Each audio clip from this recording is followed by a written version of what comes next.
Welcome to NASA's Jet Propulsion Laboratory in Southern California. We are gearing up for NASA's Perseverance rover to touch down on Mars. Happening in an hour and a half from now, the rover will attempt to land in Jezero Crater. It is the most difficult landing site on Mars ever attempted. Thank you for joining us. I'm your host, Raquel Villanueva. In the past, mission team members gathered in our mission control for landings. But this time around, we have COVID safety measures in place. Today's landing will look a little different than what you've seen before. I am in a room by myself, and so is my co-host. Here in the Spaceflight Operations Facility, team members are in different parts of this building. Some are in mission control, others are upstairs for landing operations. We also have isolated rooms for our guests on this show. In total, we have 8 locations covered by 14 robotic cameras that you will be seeing. One of those locations is the dark room, the heart of NASA's Deep Space Network. Think of it as a giant communication switchboard. This is where spacecraft phone home to us from across the solar system and interstellar space. The Deep Space Network has been tracking Perseverance since it left Earth. And there are lots of ways you can watch landing today. We have a 360-degree camera inside the control room. It lets you experience the landing right along with the team while seeing this broadcast. We also have the clean feed. It shows an uninterrupted view of mission control and audio. También tenemos un programa en español. To tell us about it is host Diana Trujillo, who also works on the mission. Thank you, Raquel. We're so excited to be the sister live broadcast in Spanish. Sintonízate nuestro programa en las redes sociales de Twitter, YouTube y Facebook en la NASA en español para que nos acompañes a un tour virtual de la NASA con entrevistas con astronautas, con participación de artistas, con entrevistas con científicos e ingenieros de Perseverance, con Plaza Sésamo y mucho más. Te esperamos. Gracias, Diana. And don't forget, we want to see how you are watching the landing today. Use the hashtag Countdown to Mars to send us your photos and videos. To preview what interviews are coming up is my co-host from the JPL News office, Marina Jurica. Thanks so much, Raquel. The excitement is building behind me right here in Mission Control as we count down to the Perseverance landing. We will be talking to some of the many people who made today possible, from scientists to engineers on the Mars 2020 Perseverance rover team to folks from NASA headquarters giving us a look into the future of Mars exploration. A little later, we will also be speaking with the students who named the rover and the helicopter. Inspirational stories as we prepare for another landing on the red planet. Back to you, Raquel. Thanks, Marina. Let's give a shout out to the students around the nation learning about Perseverance's mission to Mars with their teachers. We're happy you're with us on this exciting day. Later in the show, we will be answering some of the questions you submitted through your classrooms. Landing on Mars is complex. The team will be calling out milestones as they happen. It's fast-paced, and you'll hear lots of technical terms. To help us translate and explain what is going on in Mission Control is Swati Mohan. She is part of Perseverance's landing team. Thanks for guiding us through landing today, Swati. Hi, Raquel. I'm happy to be here today. So, Swati, what is the status of the Perseverance rover right now? So Perseverance is still in space right now, about 9,000 miles from Mars. So far, she is healthy and on course. And it takes time to send signals between Earth and Mars. Can you let us know how that affects the information you are seeing? So Mars is about 127 million miles from Earth right now. That means it takes about 11 minutes from light to travel from Mars to Earth. So all the information that we receive from Perseverance actually happened 11 minutes ago. So the round trip is 22 minutes for us to send a command to Perseverance and hear back on the ground that she's received that command. This is what we call two-way light time. That's good to know. And can you tell us who else is in the room with you right now? The operations team is split into 2 different areas. Here in the cruise mission support area, we have primarily the team that has been flying Perseverance from Earth to Mars. You'll see the placards with the roles of each of the people by their stations. Some of the people you may hear talking today are the flight director, who is the conductor of our operations orchestra here, the entry, descent, and landing activity lead, who is a member of the landing team tasked with understanding the execution of entry, descent, and landing, and then also the telecommunications and entry, descent, and landing communications engineers who will be monitoring the signal from Perseverance through the different paths that we have. Upstairs, in what we call the war room, we have almost the entire entry, descent, and landing operations team. And then across the hall from them, we have the surface mission control room, where the surface operations team is ready and waiting to take over as soon as Perseverance's wheels touch the ground. And you have been part of this mission for years now. Can you tell us what have you been working on? I've been working on Perseverance for almost 8 years now as a guidance, navigation, and control engineer, working primarily on entry, descent, and landing. One of my big tasks was to help with terrain relative navigation. Perseverance will be the first mission to fly terrain relative navigation. So while she's descending on the parachute, she'll actually be looking at the ground with a camera, seeing where she is with respect to the Martian surface, and choosing a safe spot to land that she can get to. After so many years of working on the mission, it's an honor to be here today as the mission commentator. We're happy to have you here. Thanks, Swati. We'll be checking back in with you in just a few minutes as Perseverance approaches its next milestone. Sounds good. But for now, let's learn more about the rover's mission once it lands on Mars. You know, Mars is the closest place that we can reach with robotic exploration that we think had a really good chance of having ancient life. The Perseverance rover will land at a location called Jezero Crater. Jezero Crater is a very interesting place. It's a crater that once held a lake. There are a lot of craters on the surface of Mars that could have once hosted ancient lakes, but not every crater that we think had a lake actually preserves evidence that that lake was there. It had an inflow channel and it had an outflow channel. That means it was filled. The crater was filled with water. In Jezero, we have probably one of the most beautifully preserved delta deposits on Mars in that crater. This is a wonderful place to live for microorganisms, and it is also a wonderful place for those microorganisms to be preserved so that we can find them now so many billions of years later. There is no other place on Mars that has the unique combination of a lake setting, a beautifully preserved delta, and the diverse mineralogy that we have in Jezero Crater. So it's truly a special landing site. The major goal of the Perseverance mission is to investigate astrobiology on Mars, and in particular, to address the question of whether life ever existed on Mars. The Perseverance rover starts with a design that's very similar to Curiosity. We've added to it a whole new set of science instruments, and these science instruments were purposefully selected to help us in the search for biosignatures. We're going to be taking microphones with us. For the first time, we're going to have that human sense on another planet. Perseverance carries with her a grand experiment in spacefaring technology, a helicopter, the name of which is now Ingenuity. One of the major upgrades that Perseverance has from Curiosity is that it's able to self-drive for a distance of up to 200 meters per day. As the rover is driving, it's literally building the map of the road it's driving on Mars. Scientists for years have told us that to really unlock the secrets of Mars, we have to bring samples from Mars back to Earth. So what Mars 2020 is going to do is to drill samples, put them in small tubes. We're going to seal it in its own individual tube.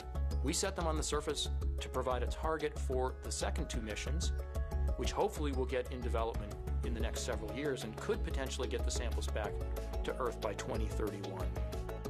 Perseverance is a very, very profound first step in both our understanding of our place in the universe and a stepping stone towards human exploration on Mars.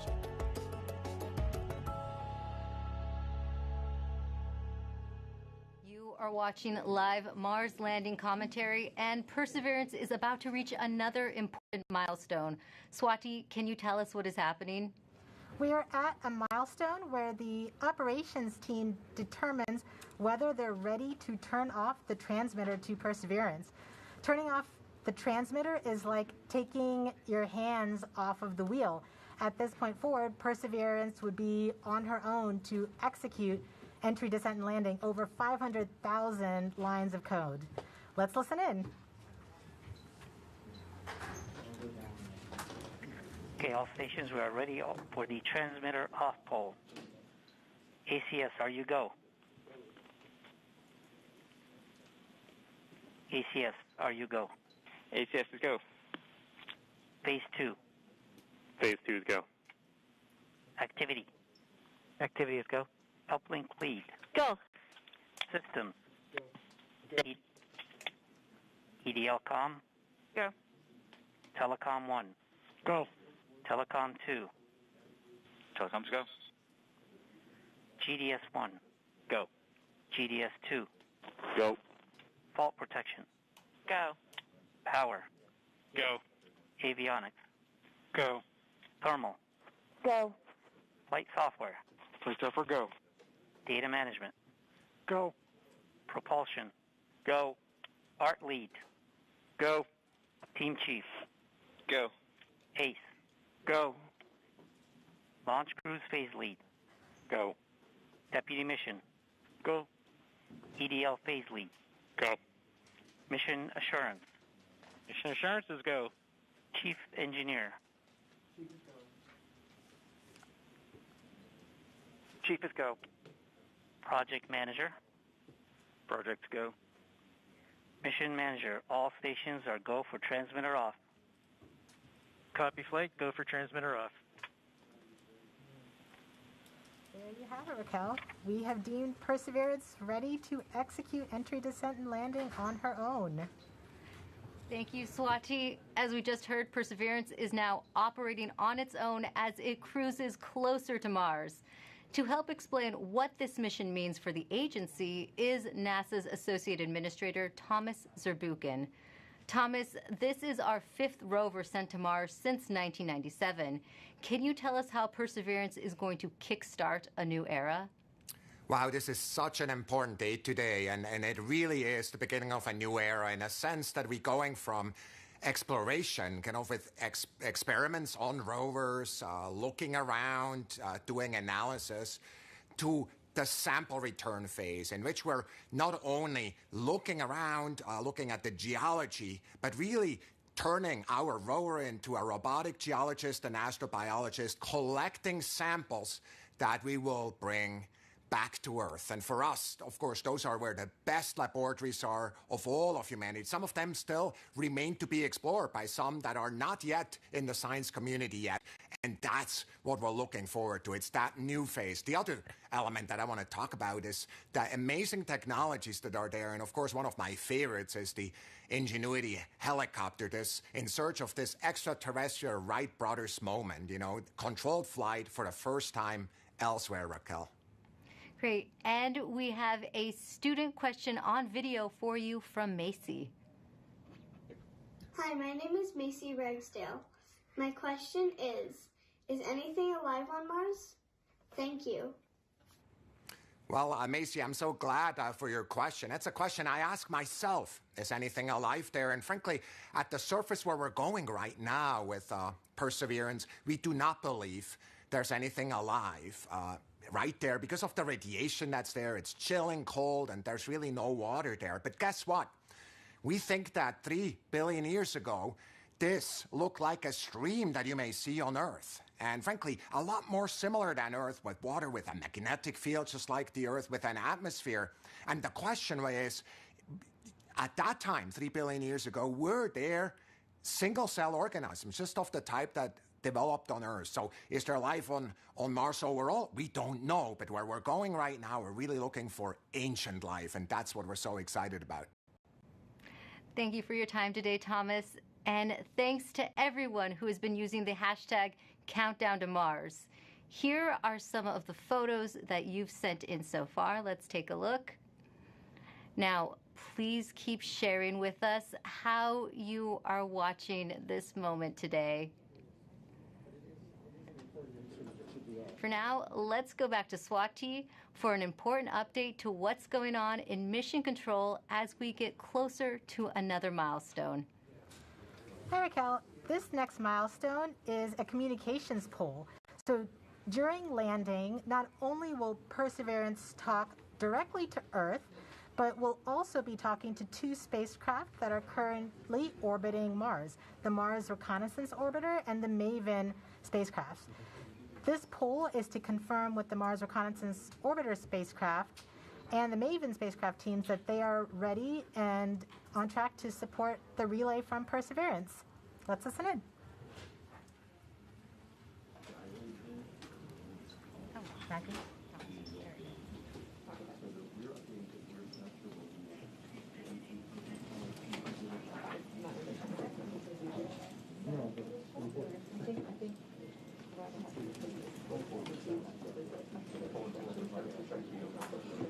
EDL comm flight. Go flight. Have you performed the comm check and readiness of the orbiters? We have performed the voice check and the readiness poll and can confirm that MRO, MAVEN, EDA, Radio Science 1 and 2, UHF, DTE, DSN, and EDL GDS are all ready to support. Copy, EDL comm.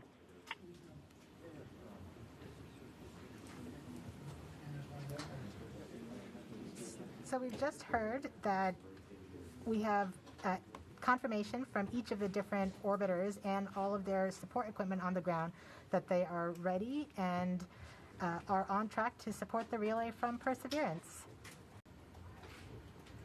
Great, thank you, Swati. And we just heard that communications readiness poll, which means we are ready to relay the data Perseverance will send to get a better idea of what the rover looks like as it approaches Mars. We have a NASA program called EYES. The visualization lets anyone watching track Perseverance. Here's how the program works.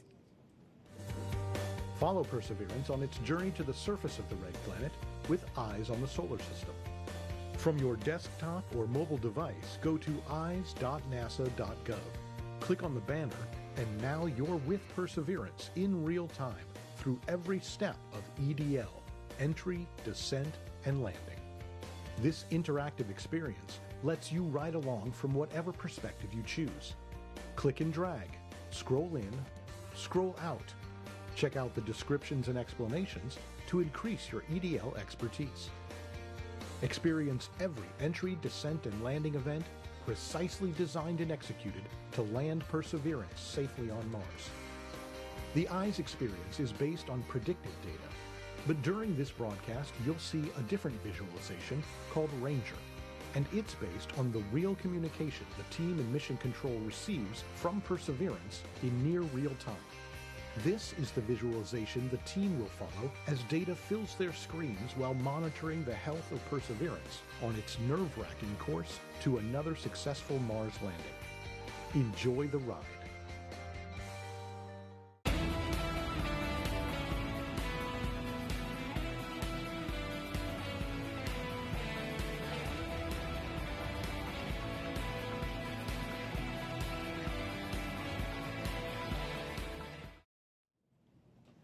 You are watching live Mars landing commentary. Stepping outside Mission Control to talk to us is Perseverance system engineer Matt Smith.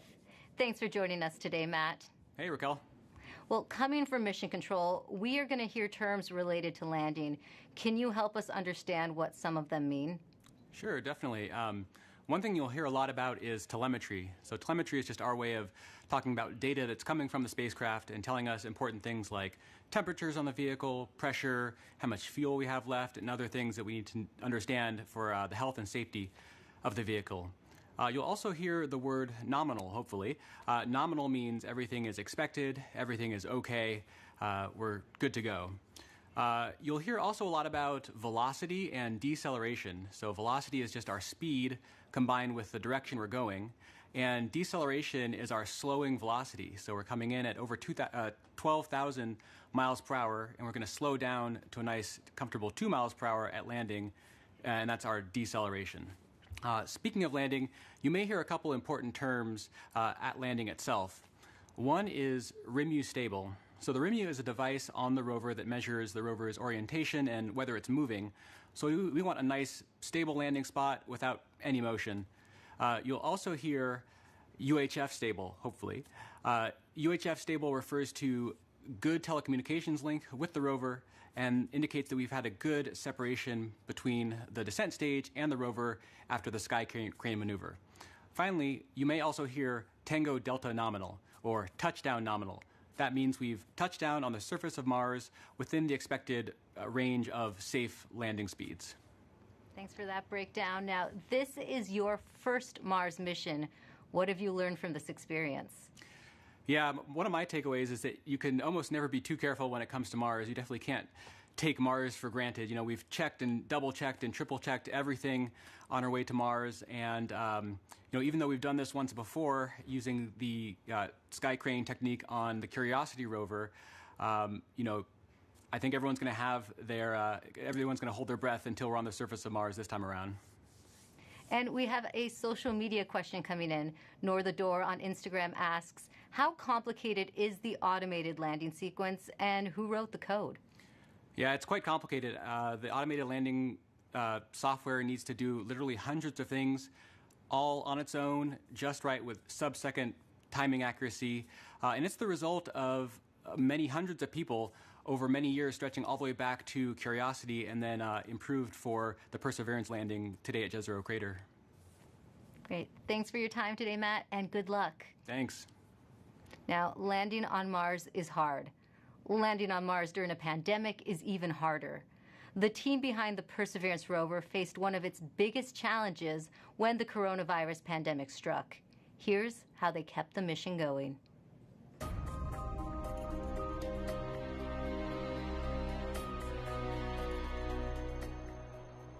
When the pandemic struck, the future was certainly unknown. It was like walking into a blind, dark alley. You didn't know what was there, what was in front of you, what you were going to have to deal with. It's something that nobody expected. It's something that nobody could plan for. So we all were asked to start working from home. Rather than your first priority being mission success and getting to the launch pad, your first priority immediately gets displaced, and it's now the safety of the people. And it took a lot of work to put stuff together in order to keep momentum going, to keep people working safely, keep them healthy, and to keep the project on schedule. We called the effort Mars 2020 Safe at Work, and the objective was to keep the team as safe or safer than they would be if they were not working. You know, putting a spacecraft together that's going to Mars and not making a mistake, it's hard no matter what. Trying to do it during the middle of a pandemic, it's a lot harder. And liftoff. As the countdown to Mars continues, the perseverance of humanity launching the next generation of robotic explorers to the Red Planet. Certainly never done something like this before. Try to lead a team that's flying a spacecraft on the way to Mars while getting ready for landing, while doing it all from home. There's no doubt that working in isolation, not virtual isolation, but in physical isolation from everyone else, is a challenge.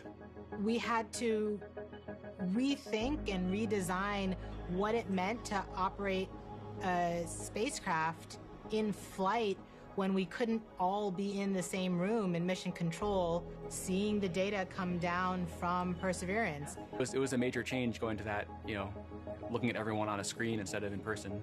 Because of the pandemic, you can't just pop over your cubicle wall and talk to the person next to you. It's definitely been a challenge to figure out how to communicate and get everything done remotely, but we've managed to make it work. We are explorers. Our job is to go into the unknown, and this is just another example of the unknown. We're really doing something that's transformative and trying to understand whether or not life evolved on another planet. That's the fundamental objective of this mission. We're all still connected by this incredible mission and this wonderful team that we have the opportunity to be a part of. So that keeps at least me going. Pretty much everybody that I've talked to that's associated with the mission has said the same thing, which is you could not have come up with a better name than Perseverance. It's an amazing serendipity that we get to persevere through working on Perseverance.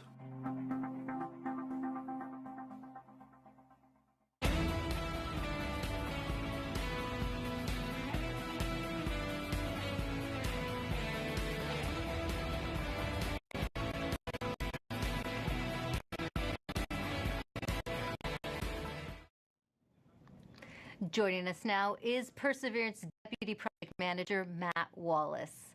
Matt, just how ambitious is this mission, and how does this team stay on track with unexpected challenges like the pandemic?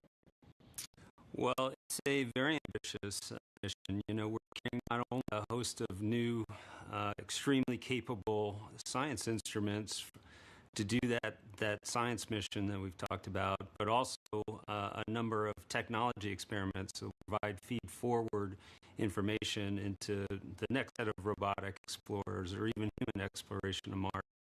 So there's a lot for us to do. We look a lot like Curiosity, but in fact we're carrying 50% more payload down to the surface of Mars, and so it's been a big challenge. You know, and it was particularly challenging when the pandemic struck. It came at a critical time in our processing. We were just months away from launching. We're trying to essentially get the spacecraft assembled, do the final tests. We did not have a lot of margin in our schedule, and our focus just entirely shifted from that to keeping the team safe and keeping their families safe. And we had to do that quickly. We had to make the adjustment quickly. I think, you know, we got through it with a lot of help. A lot of people stepped up to make it happen. The team was tenacious, and we managed to get it launched and fly it to Mars. You know, thanks to a lot of help.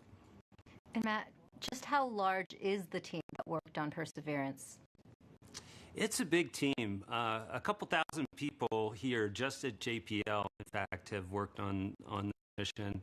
And then almost every other NASA center has contributed in some significant and critical way as well. We have over 1,000 industry partners that have provided hardware into this mission from 44 different states, 60 different cities. And of course, we have international contributions from Europe and many other international providers as well. So it's a big team. It's taken a lot of people to get us to where we're at.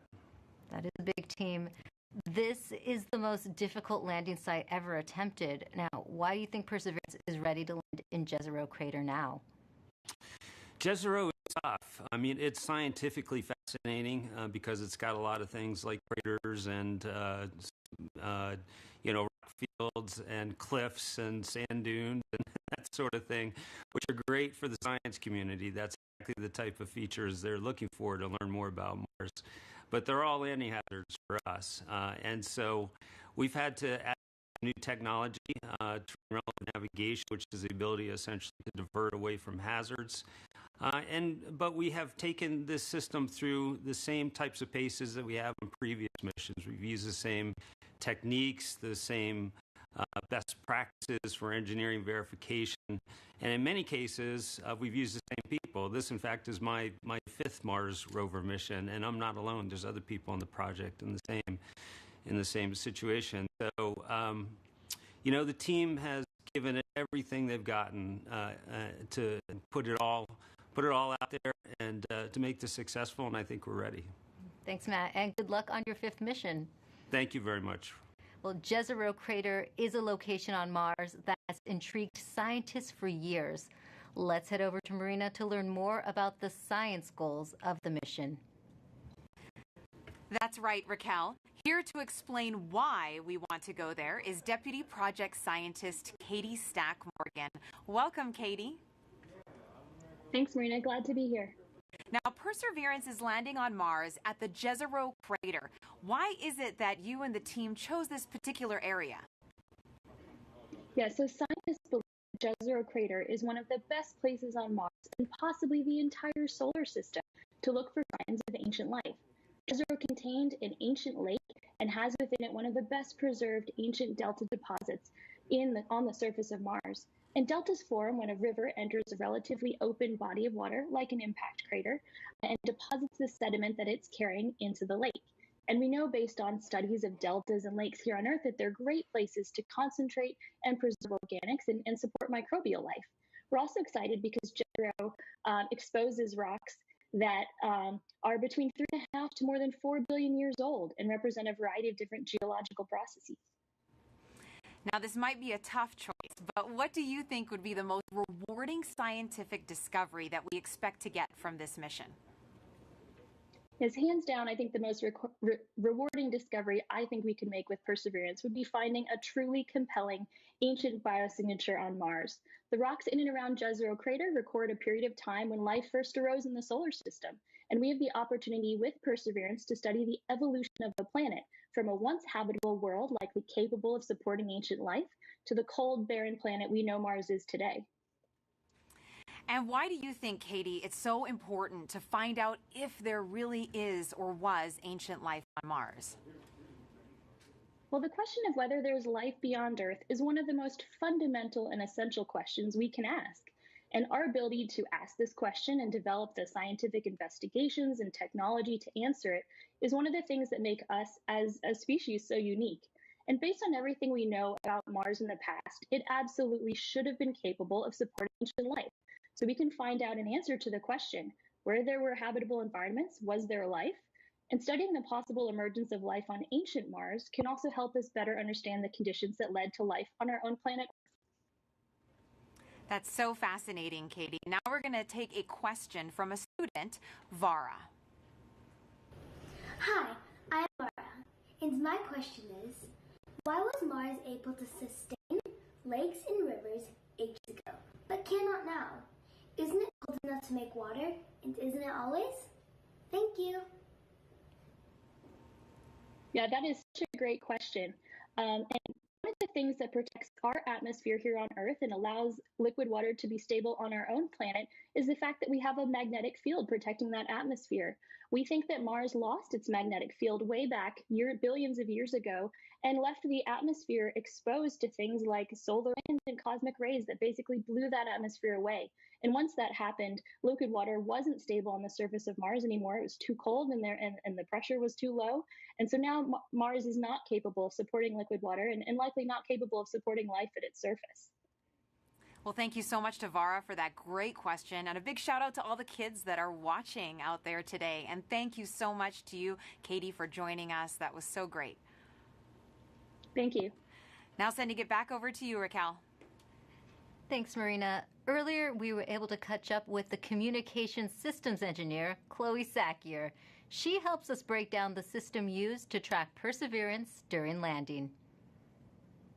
The communications infrastructure supporting Perseverance's landing is quite complex.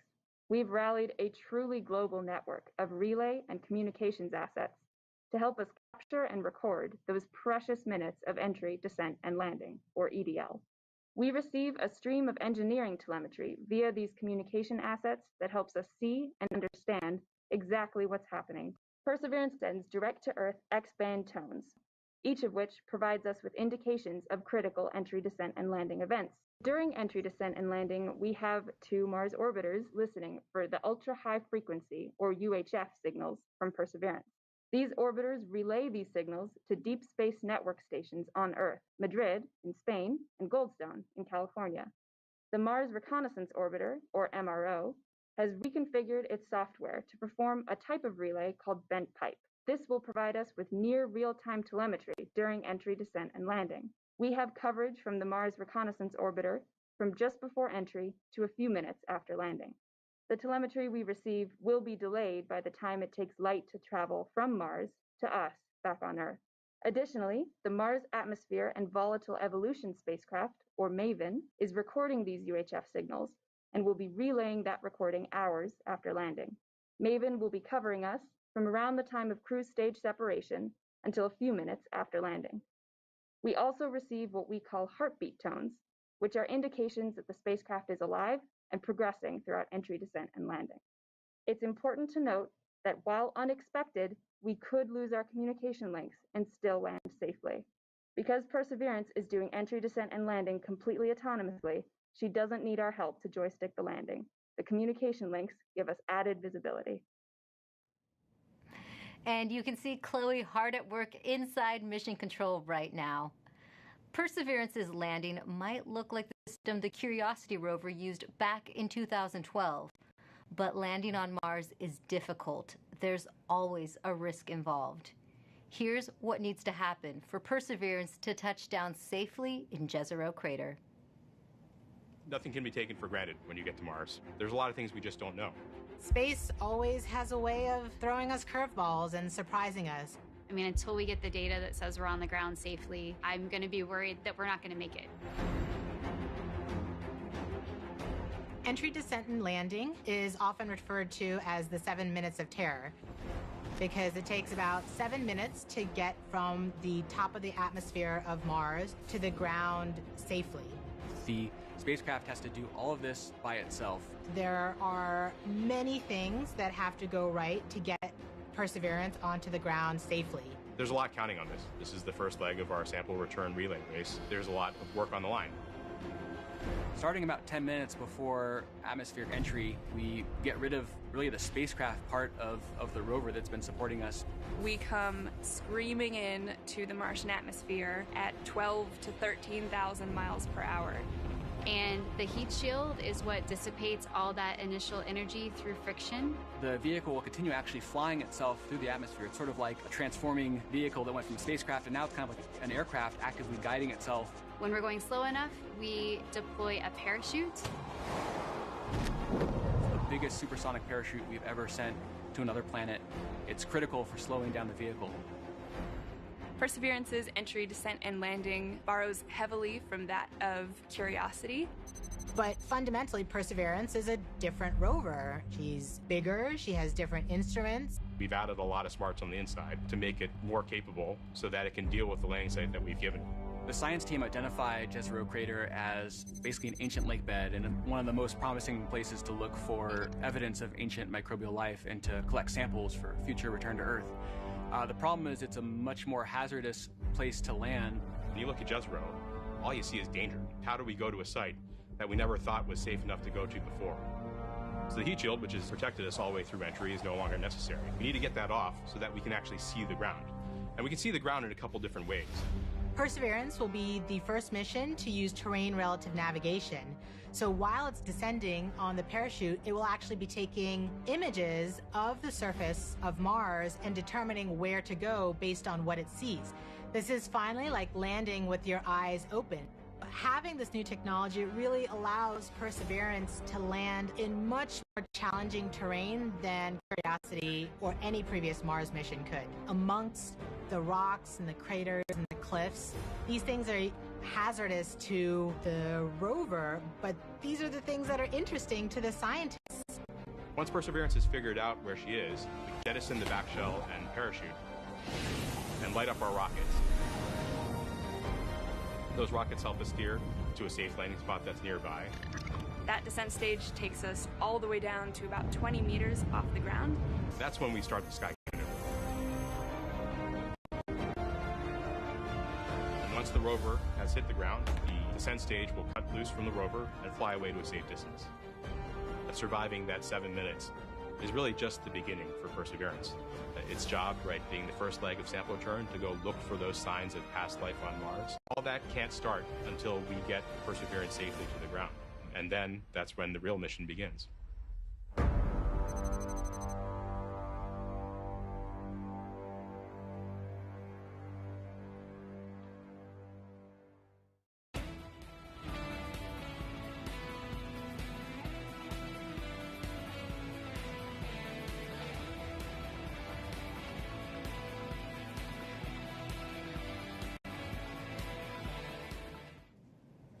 With us now is Al Chen. He is Perseverance's entry, descent, and landing lead. Al, you were part of the Curiosity rover landing. Does it get any easier the second time around? It absolutely does not, especially when considering we're trying to land the biggest, heaviest, and most complex rover we've ever built at the most dangerous landing site we've ever attempted. Jezero may look great and promising from a science perspective, but it's absolutely treacherous for landing. There's a cliff wall that's about 200 feet tall that runs right through the middle of the landing site.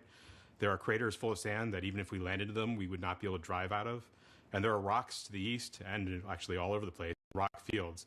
That would be a bad day for us if we were to land on them. Now, Al, what new technology makes this type of dangerous landing possible? Perseverance is carrying two new technologies that are really kind of under the hood smarts that are allowing us to land at this kind of treacherous landing site. The first is range trigger. That's the ability, we've given Perseverance the ability to decide for herself, based on where she is, when to deploy the parachute. Previously, we used to deploy parachutes, that supersonic parachute, based just on navigated velocity. But now Perseverance has the smarts to figure out where she is and deploy that parachute at just the right place to make sure that we shrink where we could come down. That actually reduces the area, that error ellipse, where we can come down on the ground, from something that was on the order of 15 miles long by 12 miles wide for Curiosity to about 5 miles long by 4 miles wide for Perseverance. So that's quite a bit of reduction. Second, the next piece of technology that's helping us land there is terrain relative navigation. In the past, after we've popped off the heat shield, we've taken pictures of the ground as it's been coming up, but we haven't really done anything with them. This time, Perseverance is carrying a camera to take pictures, but also a kind of second brain to help it figure out what those pictures are telling it and match it up with an onboard map from a satellite. That allows it to figure out exactly where she is. Suddenly, then, she can then fly to safe spots that are nearby once she really knows where she is. It allows the site to not have to be as flat and boring as a pancake as some of our past sites have been, the entire area we could come down. Now we just need little pieces of that site to be small enough and safe enough for us to land in safely and fly there after we've gotten rid of the parachute. And we also have a social media question coming in. Sansakari14 on Instagram is asking, how does the sky crane decide where to move itself after the payload lands? After the payload lands, after the rover touches down, the sky crane, the descent stage, which is that rocket-powered jetpack above it, the first job, of course, is to make sure you don't hurt the rover. So it'll turn forward or backward so that the engine plumes don't pass over the rover. So it'll come up and start to turn. And it'll go in whichever direction is closest to north. So it can either go forward, if that's the way north is, or go toward the rear of the rover, if that's where north is. And it'll fly about 1/3 of a mile or so away. Thanks for talking to us today, Al. Thank you very much.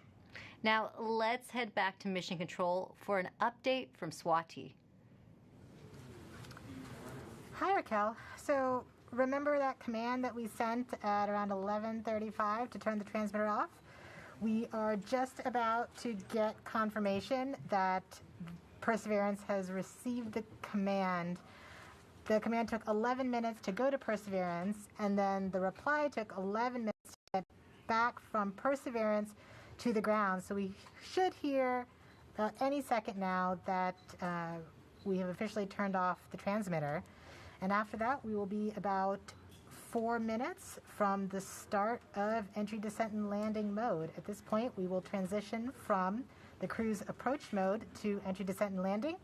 And that means our travel from Earth to Mars is done, and now we just need to get to the surface.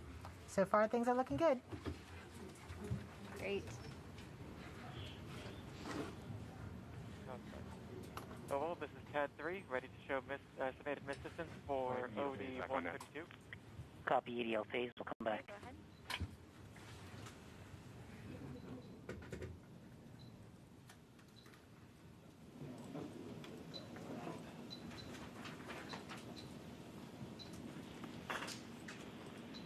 Flight Ace.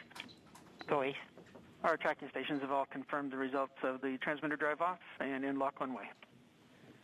Copy, Ace. GDS flight. Flight GDS. At this time, I'd like to disable the alarms before EDL main.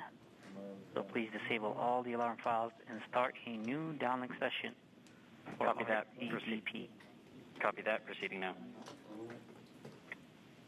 Confirmation that we are now officially one way and the transmitter is off.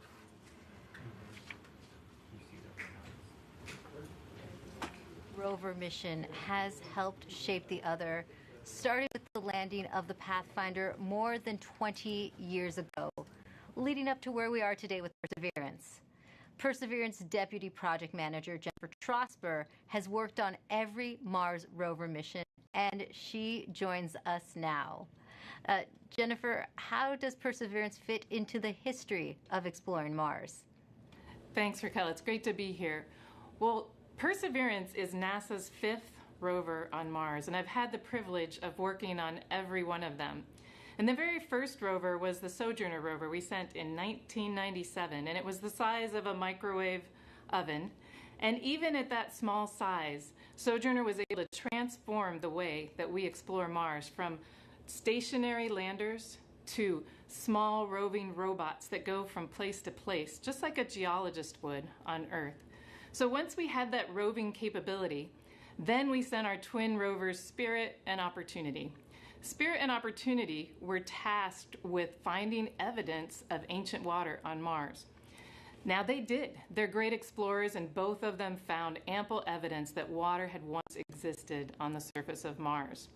But we had a question. Another question then was Mars ever habitable if water had been there? And that's when we sent Curiosity. Now, Curiosity was a major upgrade to our rover fleet. She's the size of a small car. She landed with the Sky Crane system instead of airbags. And she also carries along her own sample analytics lab, and she's still operating today. And during her exploration, she has found evidence of a habitable environment in an ancient lake bed on Mars. So now we're sending Perseverance. Perseverance is tasked with answering the question and looking for evidence of ancient microbial life on Mars. And in order to do this, she has to be the smartest and most capable rover we've ever sent.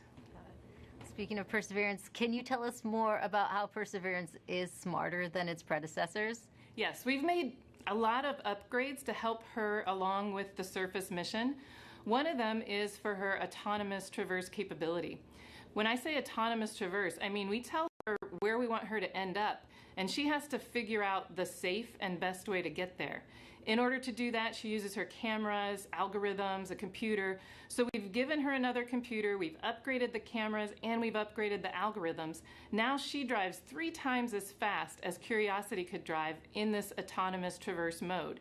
In fact, her average daily distance for driving, about 200 meters, is close to the maximum distance any rover has ever driven in a day on Mars. So she's fast. Another thing that we've done, which is the most significant upgrade that we've made, is the sample caching system itself.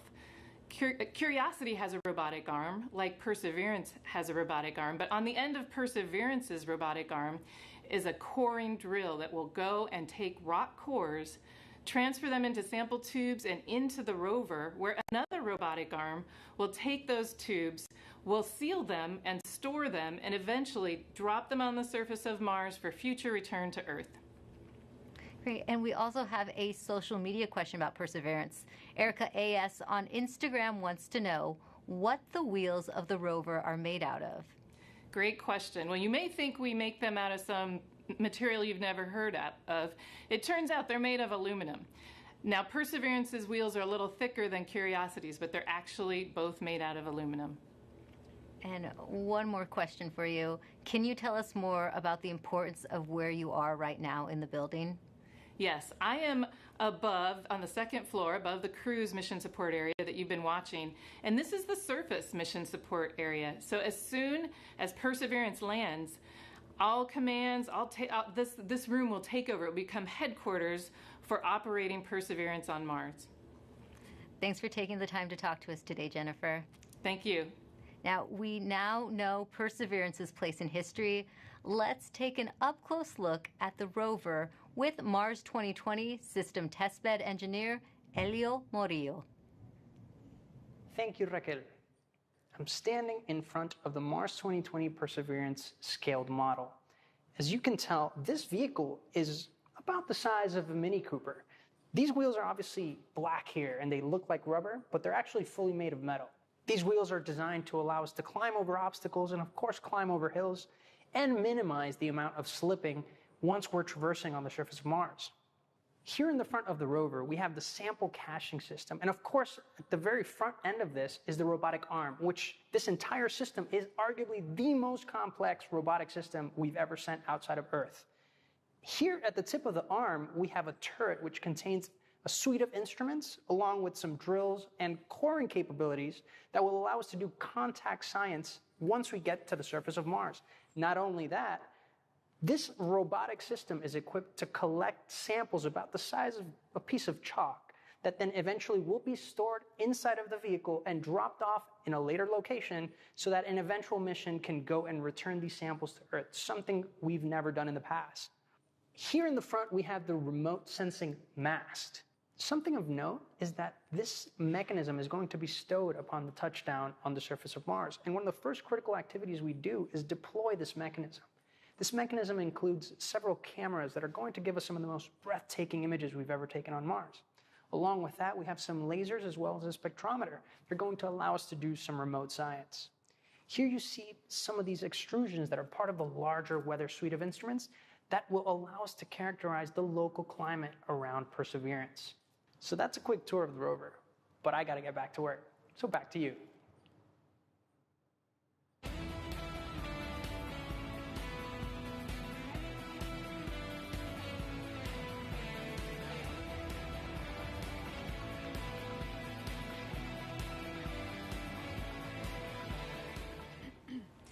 Perseverance is collecting samples of Martian rock for future return to Earth. We've heard that scientists have been wanting to bring Martian samples back for many generations. And here to talk a little bit about that is NASA's Planetary Science Division Director, Lori Glaze, who joins us now to talk about the role Perseverance will play in NASA's future goals. Welcome, Lori.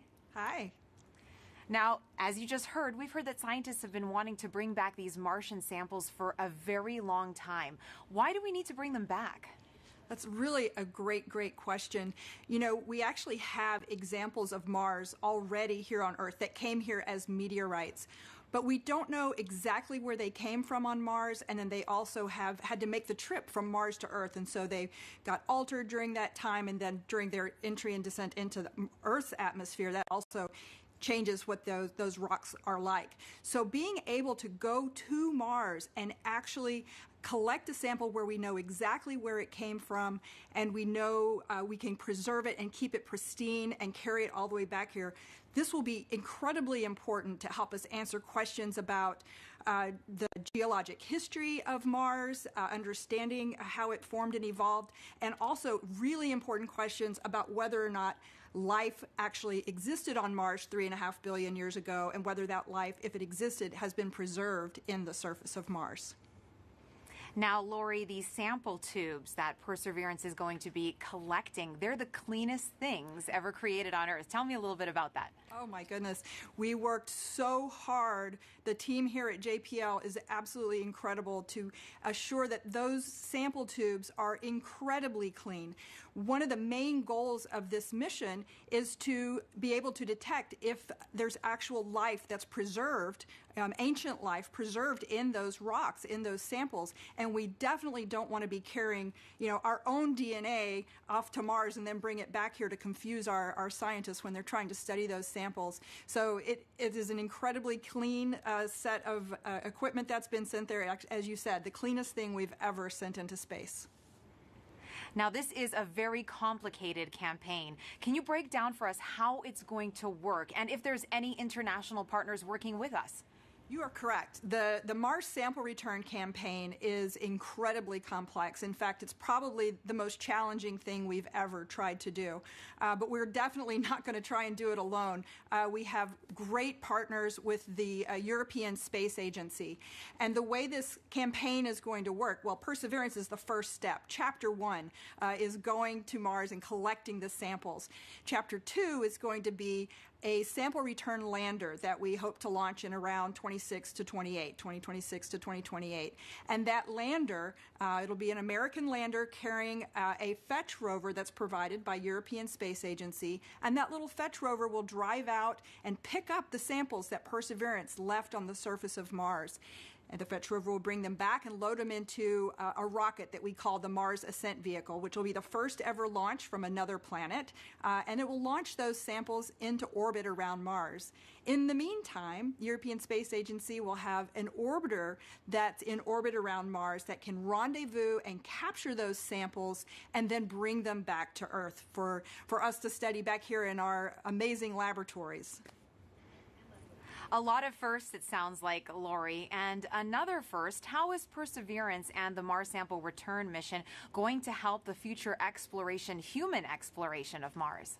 I'm so glad you asked that. I think we're going to get a lot of great information from Mars Sample Return with, again, being able to land the heaviest payload we've ever landed on Mars will be that Sample Return lander. That's critical to us learning how to land humans on Mars. And then we are definitely going to want to be able to launch the humans back off of Mars. So that Mars Ascent Vehicle is going to be critical, that first step of the first launch from another planet.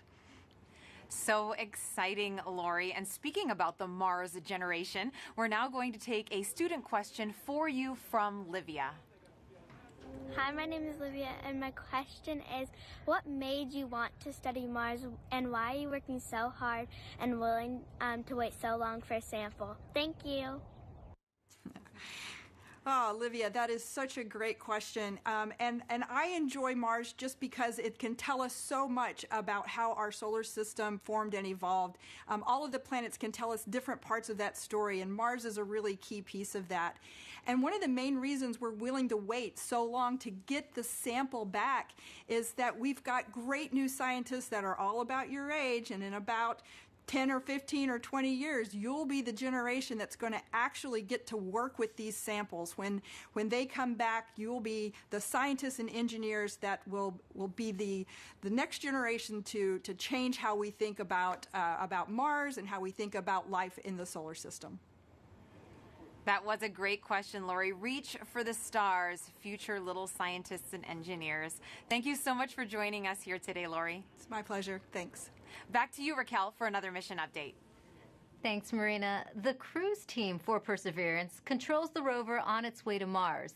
And moments ago, they handed it over to the landing team, and it looks like team leaders in Mission Control are about to talk to both teams. So let's listen in. The CBM change, as I mentioned previously, is to the EDL reserve two-way non-coherent route. Activity. Copy flight. EDL phase, go ahead. I'd like to see pep talk, I guess, to the team. All right. I'm terrible at pep talks. I think my reputation precedes me there. And look, I know this hasn't been easy, right? I'm not even sure we've even been all in the same room at the same time. I mean, I'm staring at folks across the internet as well. Even now, right? Yeah. Voice check. Okay. I do want to just extend my heartfelt appreciation from the EDL team to the launch cruise team. You've done everything we've asked for, right? I mean, you've battled anomalies, you've dealt with Cepheids, you've done everything. You delivered a healthy spacecraft to the place that we want to go, and she's right on target, right? We did the last maneuver literally 2 months ago, right? This is pretty incredible, in my opinion.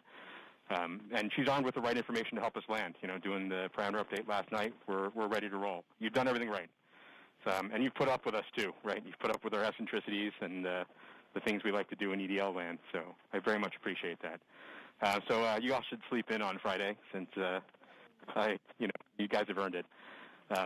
Thanks for literally and figuratively putting us in the right position to succeed, and let's land on Mars together. Copy EDL phase, and as flight director, I also would like to thank the whole team, cruise ops, EDL ops, EDL team, and the surface ops as well. It's been an amazing journey. I think we all know that, and it's been my honor and pleasure to work with you all side by side. And your tireless efforts and endurance in the face of our challenges has been truly, truly inspiring. So kudos to you. Mission, would you like to say something? Yeah, just echoing the same words that Al and Magdi have mentioned. You guys have overcome great obstacles in the last 6.5 months, and it started with an earthquake in this room on launch day at L-20 minutes. So I can't be more proud than all of the achievements that you guys have pulled off in the last 6.5 months. Whatever happens in the next hour and a half, you can be proud of the achievements that you've accomplished so far. I look forward to seeing you on the other side, and I only wish that the rest of our team could be sharing this moment with us. This is a very unusual event. This room is only half as full as it would be if we weren't in this pandemic. So missing everybody on the team who's not with us here today. And go EDL. Welcome to the EDL family.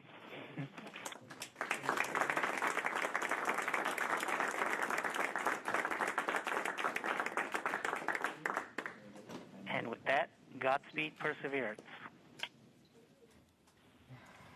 All right, activity. Go ahead and continue the report. Sure thing, Flight. We've since completed the EDL start anchor.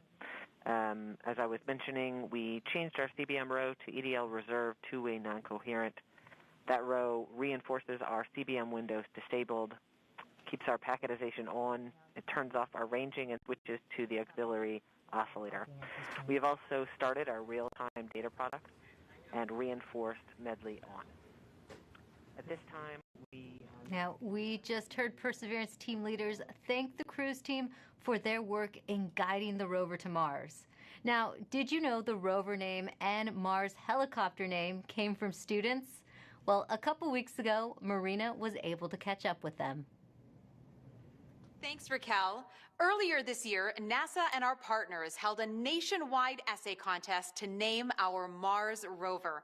Alex Mather, a 7th grader from Springfield, Virginia, submitted the winning essay that was selected by NASA from a field of more than 28,000 entries from K through 12 students in every state in the U.S. Vanessa Rupani's essay for Ingenuity was so compelling, NASA thought it would be a perfect name for the history-making helicopter, a technology demonstration carried aboard the Perseverance rover.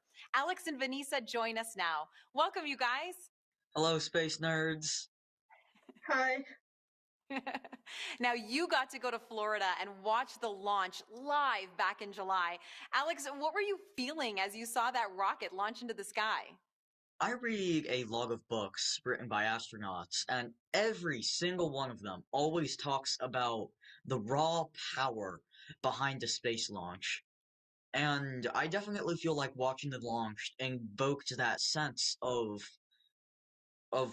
inspiration mixed with anticipation, along with that rumble in my chest.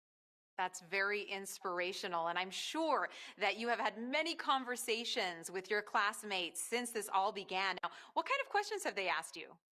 I got some people asking me about what this helicopter is, what this rover is, what are they actually going to do. So I love that this whole experience sparked a greater interest in the mission in my community. Why do you think it's so important for kids to be inspired by space exploration? Because space is the future, and kids are the future. Learning about space and watching the story of humanity spread to the stars happen is watching the future happen and seeing history unfold. The best way to keep our home safe and protect our planet is to learn from the worlds around it. So I think it's really important for the next generation of scientists to be engaged in that type of exploration to make our home the best place it can be. Now, speaking of the future, what has your life been like since naming the rover and helicopter? Has it sparked any future aspirations for the two of you? Oh man, I am currently applying to a science and technology school for high school. Hoping for a NASA internship sometime along the way, with my ultimate goal being to join the incredible team of scientists and engineers who are about to make this happen. This whole experience has definitely shown me that I want to go into the space industry. I came home from Florida, did all my college applications, and checked aerospace engineering on all the boxes. I mean, the whole time we were there, I was thinking, why would anyone want to do anything else? So true, and the best of luck to both of you. Thank you so much for joining us here today, Alex and Vanessa. Thank you for having us. Thank you so much. I had a great time. Now, your essays, as well as the top 155 finalist essays, are riding on the Perseverance rover, along with nearly 11 million of the names from all over the world that were submitted before launch. And if you miss the chance to get your name on Perseverance, then you will get another chance to reserve a spot on the next mission to Mars. So make sure that you sign up now at mars.nasa.gov for your boarding pass. As virtual celebrations are happening all over the globe, let's take a look at some of your submissions on our social channels, showing us how you're celebrating the Perseverance landing right now. And remember to hashtag Countdown to Mars and send those in. We would love to show them off. Look at these kids. They are getting so excited. Everyone's watching it. A lot of classrooms are watching it. Oh, and great, someone did a Lego version of Perseverance, which is awesome. It looks fantastic. We love getting all your pictures out there. We've gotten a lot of artwork from kids, which has been great. I know I have a 9-year-old John at home, and he loves to draw the rover. And look at that. That is awesome. That's better than anything I could bake, that's for sure. Perseverance in a cake. That looks so great. Delicious. I want to get into that. Another great send-in from David Bowie Reel. Thank you so much for your submissions. Remember, hashtag Countdown to Mars. We love to see how you're celebrating. Now, you might know our next guest from shows like Emily's Wonder Lab. Joining me now is Emily Calandrelli. Thank you so much for being here with us today. Hi, thanks so much for having me. Now, you are very passionate about getting kids interested in science and space exploration. Why do you think kids are so excited about space?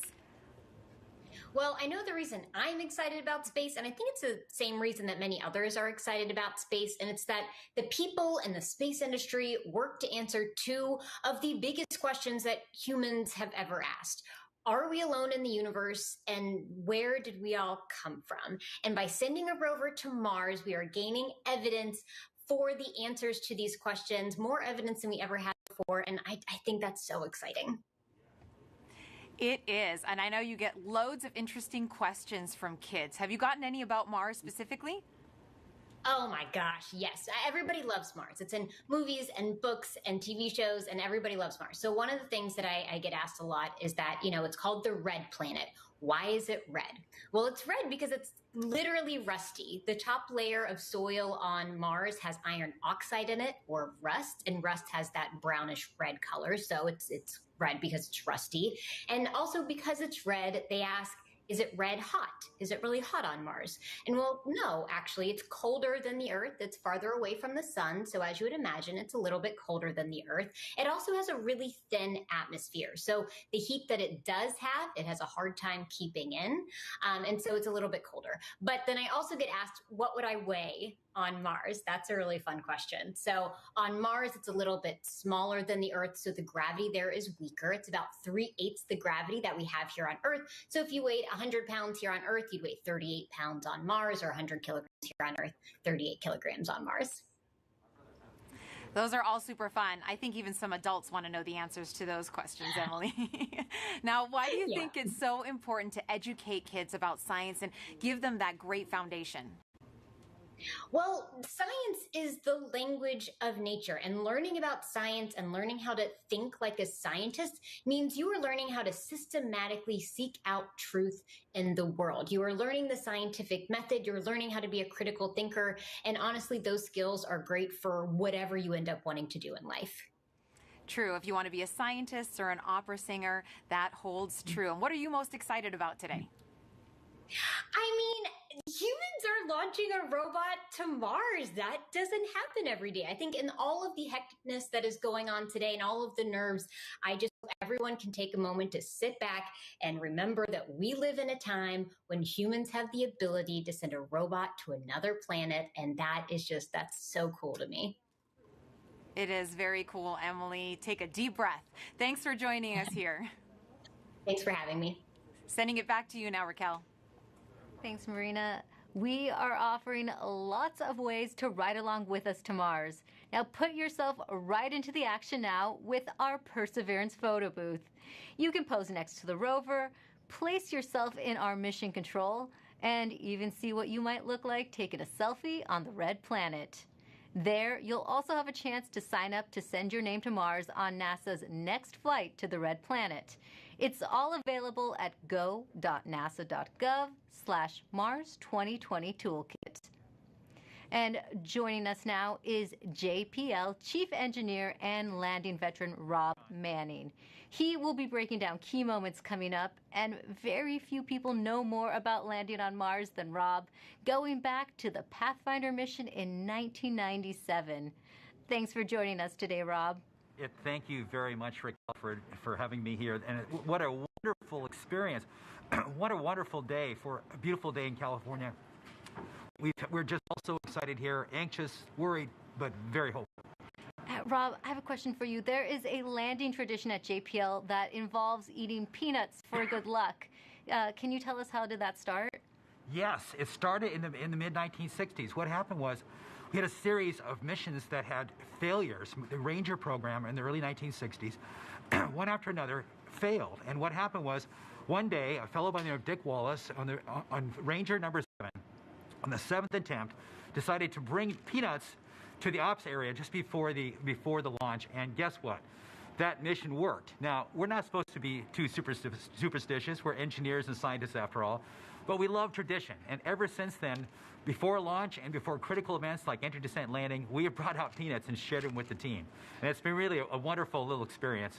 And so this is something we will do. We're doing right now, and it's something that we just can't help ourselves. It's just part of the experience. Oh, well, speaking of the experience, how did the Perseverance team keep the tradition alive this year?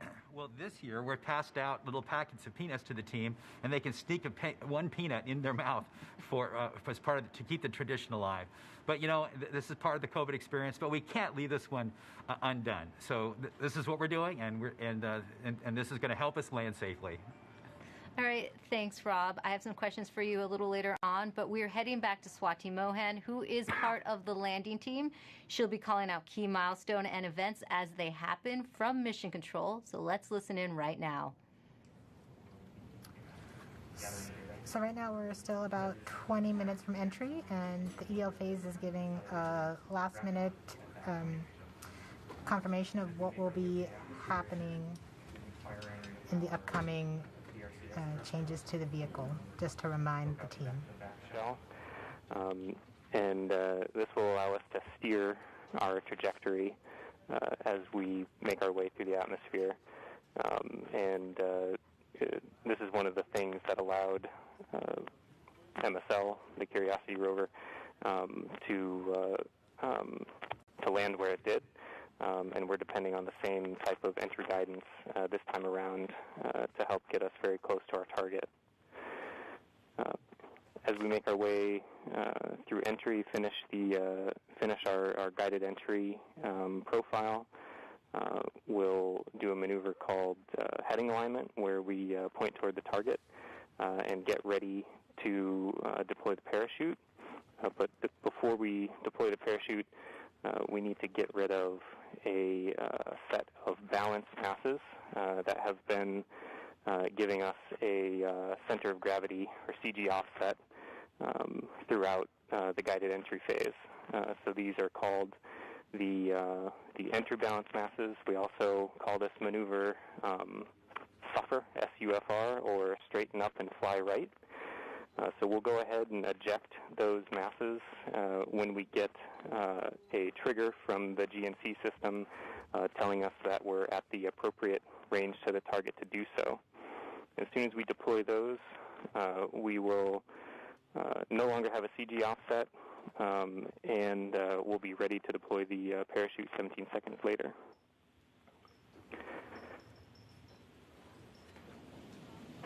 Right where the Perseverance team is sitting now, what's in store for them as we approach landing? I'm going to hold here for EDL prep as we're about to start that anchor. Copy, phase 2. And activity, please call that out when it's ready. Copy, Flip. Can I make the announcement now? Maggie's make the announcement that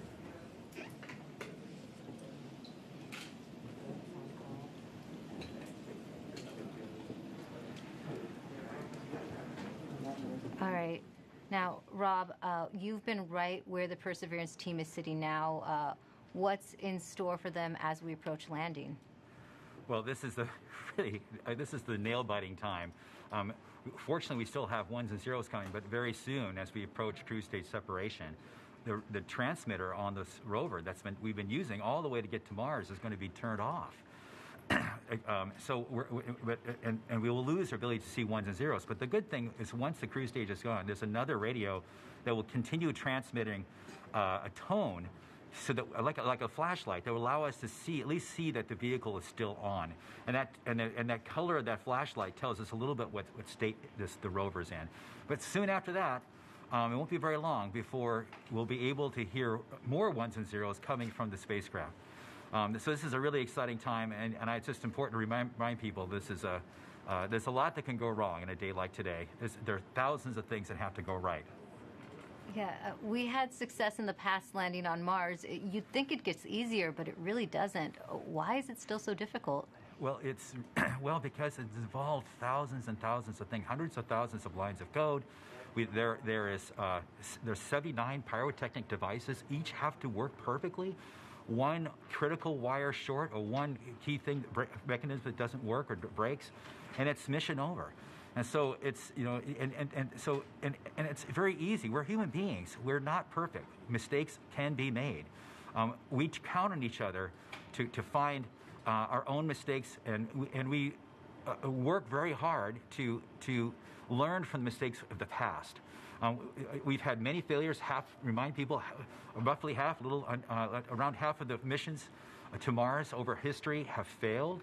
And so that could happen today too. Even though we've had a nice, wonderful string of successes in the United States, it's still still a bit of a gamble that we have hoped that we have erred in the side of luck, and we've stacked the deck and loaded the dice to make this thing succeed.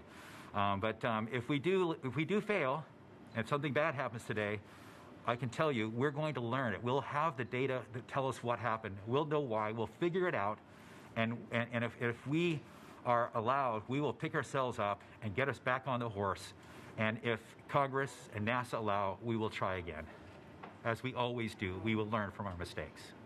And what are the possible scenarios we could be looking at today? Well, there's things like one of the key stressful elements for all of us is parachute inflation. But just even separating from the cruise stage is a pretty major event. Lots of devices have to work properly. Certainly, the heat shield separation, getting the descent engine started. There's no less than 16 rocket motors that have to work. 8 to control during entry, another 8 to control it during landing. I said it's a lot of stuff, and it all has to work. And guess what?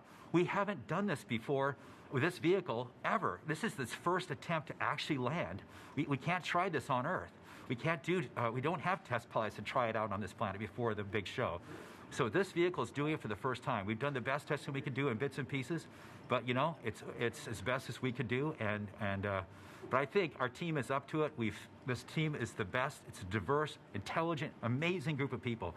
People from all over the world who worked on this, not just here in California, but all over NASA, contributors from aerospace, universities, countries around the world.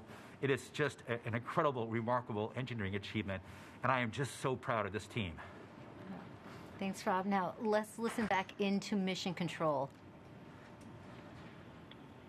Right, we're about 14 minutes from entry interface. The vehicle is currently preparing the heat rejection system that has kept the thermal system cool inside the air shell for about the last 6 months.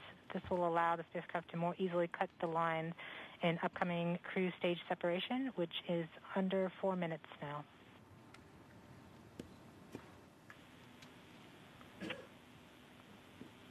We have now enabled the rover pyro bus. That's the pyrotechnic system that's going to powering off the cruise stage devices. And these are the things in the cruise stage that we no longer need. With the pyrotechnic system working, we can explode the devices. The vehicle is preparing for the upcoming cruise stage separation in about 3 minutes 15 seconds. by powering off all the devices on the cruise stage in order that they can be safe once the cruise stage is jettisoned. Yeah, this cruise stage has been very reliable. We are firing our first pyros to vent the HRS liquid and gas. This has been the coolant that's kept their vehicle from getting too hot on the way to Mars. We have to vent it into space. And so this is one of the first major events that take place as part of entry, descent, landing. The HRS vent anchor is complete. Yes. We will see the next anchor in approximately 3 minutes. Okay. We are currently 12.5 minutes from entry interface. We are coming upon cruise stage separation in 2 minutes and 20 seconds. What's happening now, Rob? Okay, well, we're just waiting. The rover is completely in charge. It's doing all the things we've taught it how to do. It's all built into the software. We've tested it over and over and over again. This team has spent 24 hours a day, 7 days a week, testing this thing for years. And so this is really the culmination of all that work. So this vehicle is getting ready to push that cruise stage away. Once it gets pushed away, the entry system with the rover inside, with the rover still in charge, is going to get ready to take the vehicle, turn it to the right orientation, and aim it to Mars, and prepare for entering the atmosphere.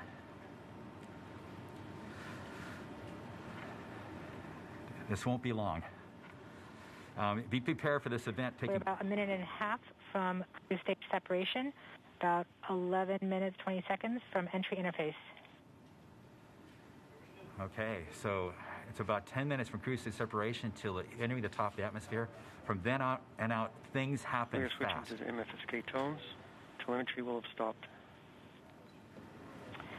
Telecom is confirming that the spacecraft has switched to broadcasting tones. These tones are received directly from Perseverance, but have very limited information content.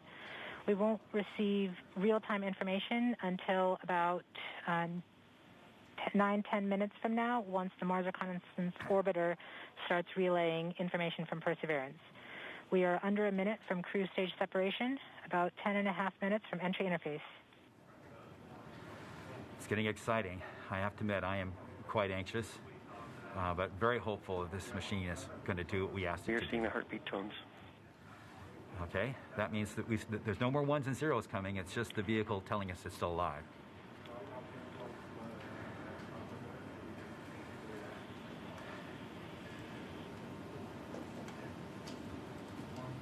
We're continuing to receive tones from Perseverance, standing by for cruise stage separation.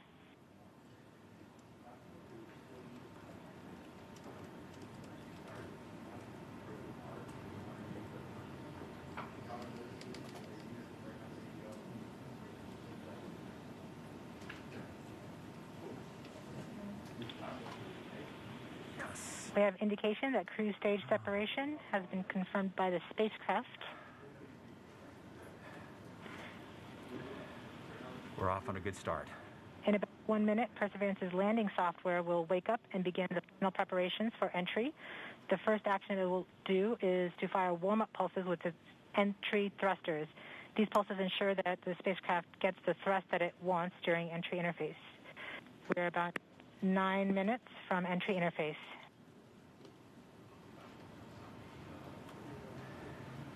Okay, so now the vehicle's on its own. It's turning itself into the direction of facing the heat shield toward Mars, and will eventually hitting the top of the atmosphere. We're not far away. This is going to go very quickly from here on out.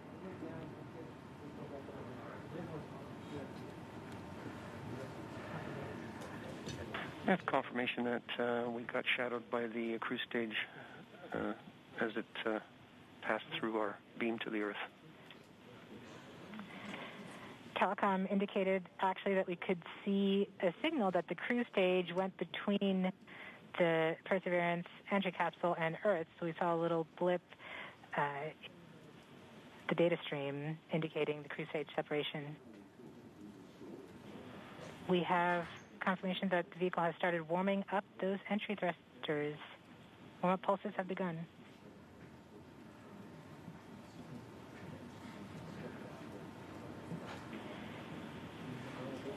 At this point, the spacecraft is trying to stop its spin from the cruise 2 revolutions per minute down to 0, and then will turn to its desired orientation from entry. It will separate the 2 balance masses that has kept it balanced during all of cruise. This will allow the entry capsule to have lift when it enters the atmosphere. We have confirmation that the spacecraft has turned to the desired entry attitude. We're about 7.5 minutes from entry interface. Okay, the vehicle is pointed in the right direction. The thrusters are warmed up and doing their job. And now we've spun down from 2 revolutions per minute that the vehicle had the whole way to Mars. It's a spin-stabilized spacecraft. And then from here on out, it's going to just be a bullet and can control its orientation and attitude via rockets on the back of that back shell. Points carrier lock. The DTE from Radio Science from Green Bank reports carrier lock. They see the carrier on the downlink.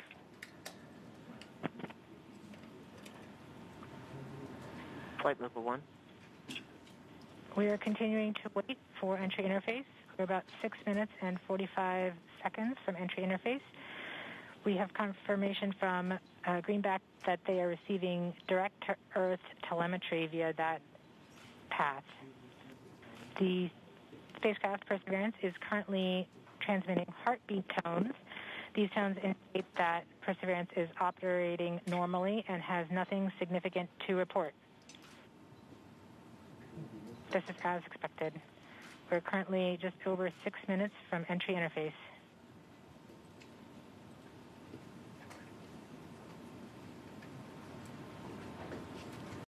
Okay, and now we wait.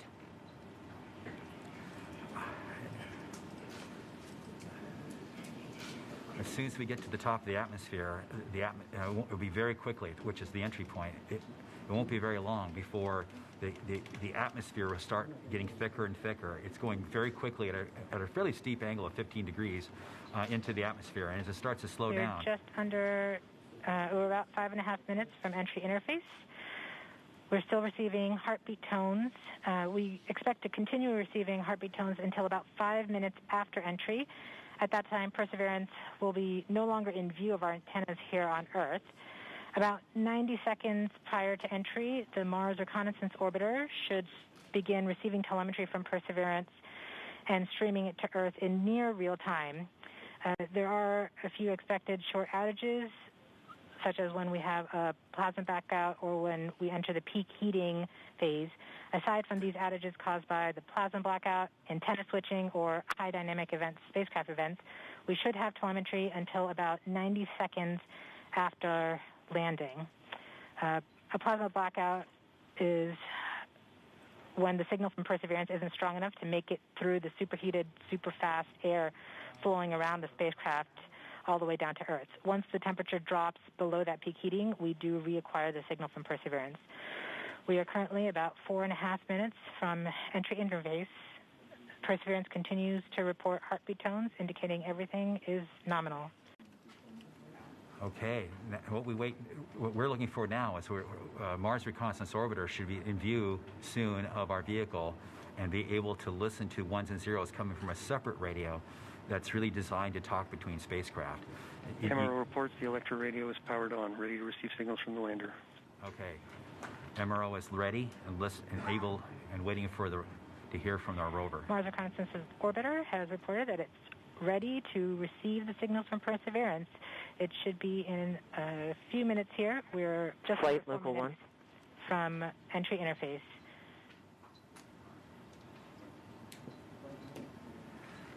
We don't need these ones and zeros, as Swati said, but to land safely, but we really need it for our own health and well-being today to keep our nerves under control. But around this time, a second spacecraft, Maven, should begin picking up telemetry from Perseverance and will continue to record that telemetry until several minutes post-landing.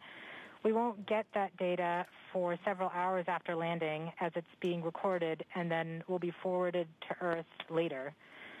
We are continuing to receive heartbeat tones, indicating that everything is nominal. We're currently at about 3 minutes until entry interface. Okay. Very soon we'll be getting ones and zeros, I hope, from our radio on the rover.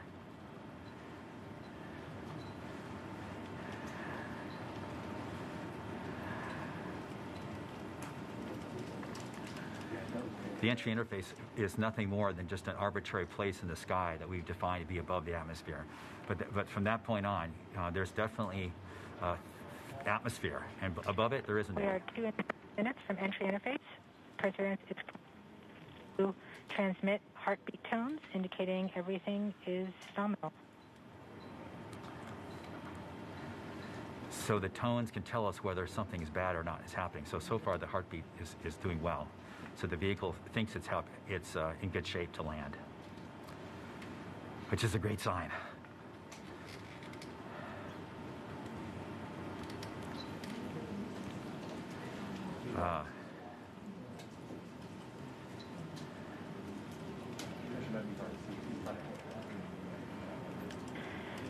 We're just under 2 minutes from entry interface. As it gets closer to Mars, Perseverance is actually being pulled in by gravity and accelerating. By the time Perseverance reaches entry interface point, she should be going just under 5.4 kilometers per second.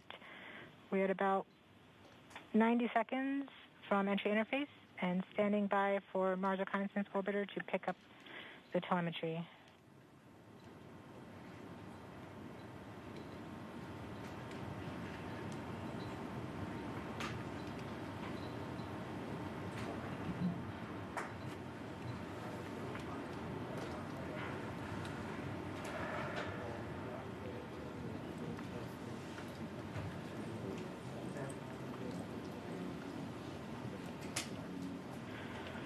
We are 1 minute from entry interface.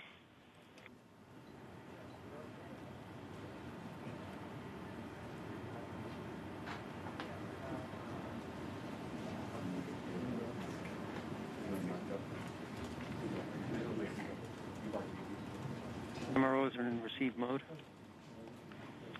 We have confirmation that the Mars Reconnaissance Orbiter is now relaying data from Perseverance. We're about 30 seconds from entry interface. Perseverance is going about 5.2 kilometers per second and is about 190 kilometers altitude above the surface of Mars. Confirm UHF data flow.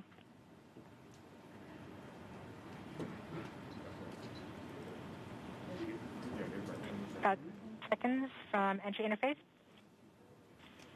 5.3 kilometers per second and an altitude of about 150 kilometers from the surface of Mars.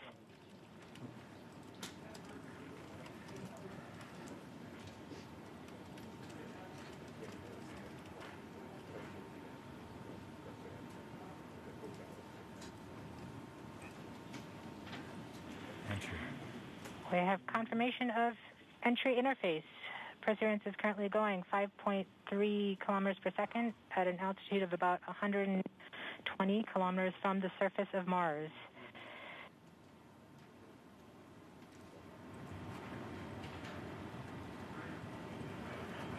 The spacecraft is now waiting until it begins feeling the atmosphere of Mars to slow it down. Once there is enough atmosphere, it will start controlling its path to the landing target.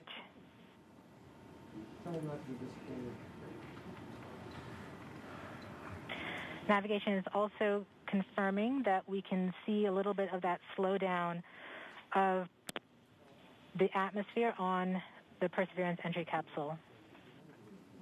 Our current velocity is about 5.36 kilometers per second and an altitude of about 67 kilometers from the surface. We are probably seeing MRO plasma blackout at this point.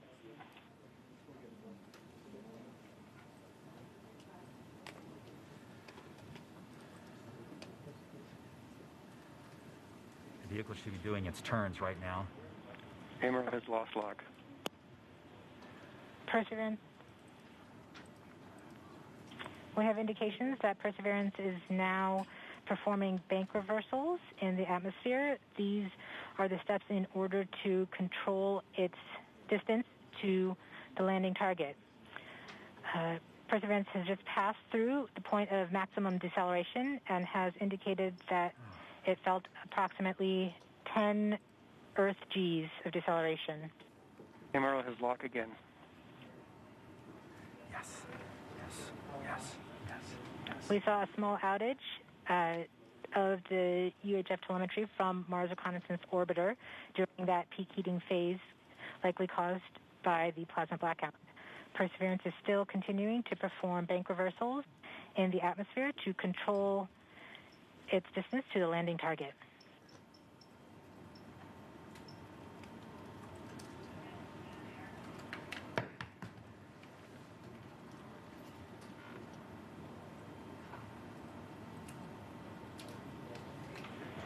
Perseverance is going about 1 kilometers per second at an altitude of about 16 kilometers from the surface of Mars. We have entered heading alignment, which means Perseverance is no longer trying to control the distance to Mars, to the target on Mars, but instead is flying straight to the target.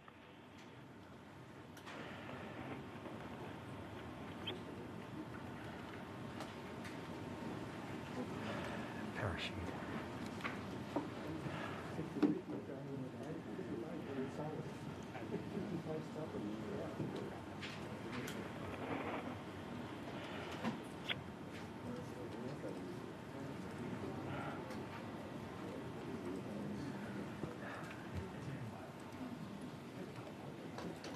Our current velocity is about 550 meters per second at an altitude of about 15 kilometers from the surface.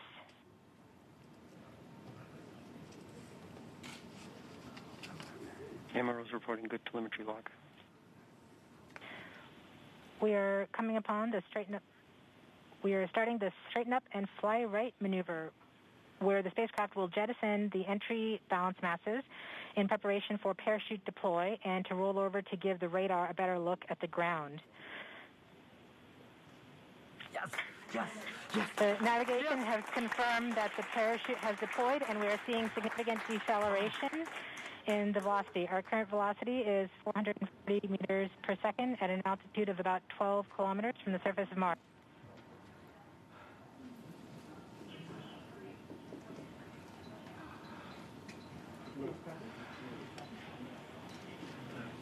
Yes. Perseverance is now slowed to subsonic speeds, and the heat shield has been separated. This allows both the radar and the cameras to get their first look at the surface. Current velocity is 145 meters per second at an altitude of about 9.5 kilometers above the surface.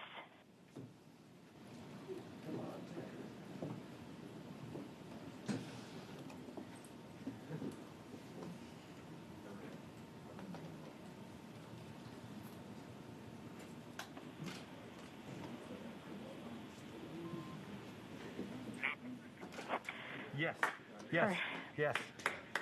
Perseverance now has radar lock on the ground. Current velocity is about 100 meters per second, 6.6 kilometers of the surface of Mars.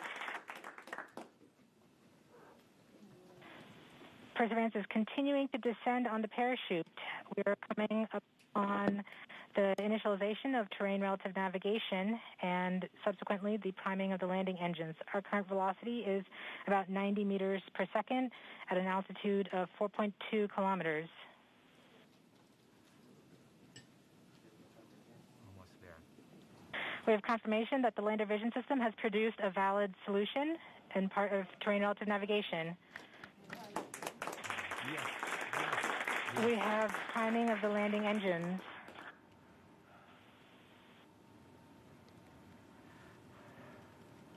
Current velocity is 83 meters per second at about 2.6 kilometers from the surface of Mars. We have confirmation that the back shell has separated. We are currently performing the divert maneuver. Current velocity is about 75 meters per second at an altitude of about a kilometer off the surface of Mars. TRN Safety Bravo. We have completed our terrain relative navigation. Current speed is about 30 meters per second, altitude of about 300 meters off the surface of Mars.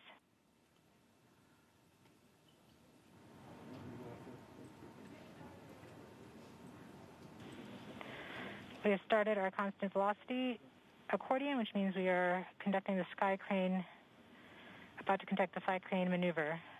We've lost direct-to-Earth tones. As expected. As expected. Sky crane maneuver has started. About 20 meters off the surface.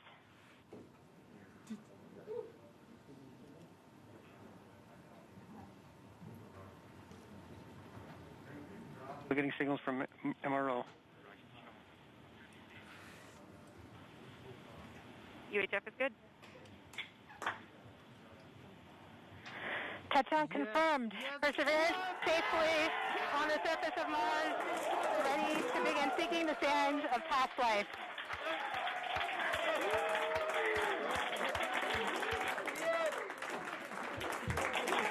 At this point, the descent stage has flown away to a safe distance.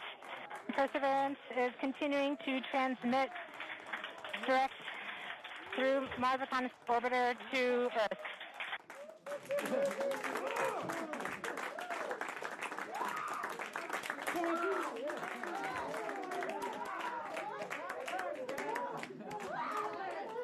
Oh my God. Oh. Oh. MRO reports they're still getting telemetry from the lander. All right, all stations. We got it. Touchdown confirmed. We're going to wait for the images. Wow. This is so exciting. The team is beside themselves. It's so surreal. Stay tuned. We might get some pictures. That'd be great.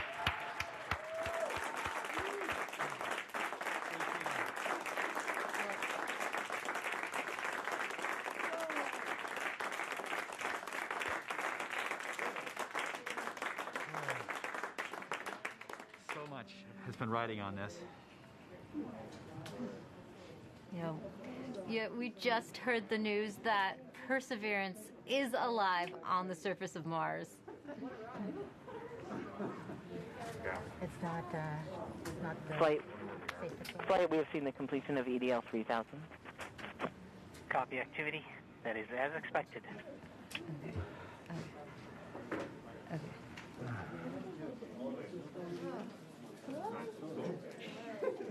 MRO is still seeing a strong signal from the lander.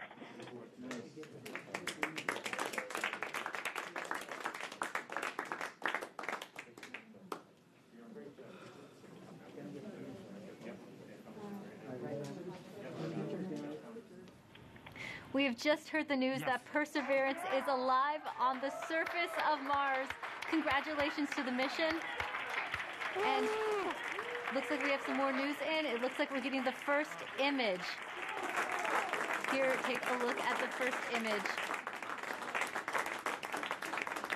Flight, this is OL3. I have the target point on the map when you are ready. We are ready, OL3. Go for it.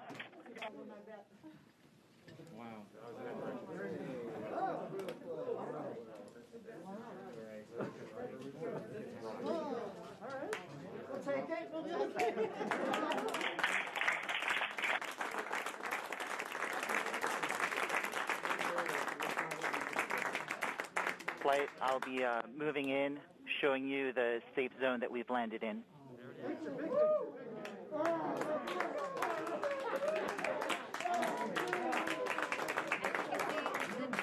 Just put the first image from Perseverance on the surface of Mars. Now, it comes from the engineering cameras, known as the hazard camera. This camera is mainly used to help the rover drive safely around Mars, and we will get higher resolution photos later in the day. Look at that, right? You get the safe. Wow, let's see our entry. Nice. This is amazing. Here's Andrew.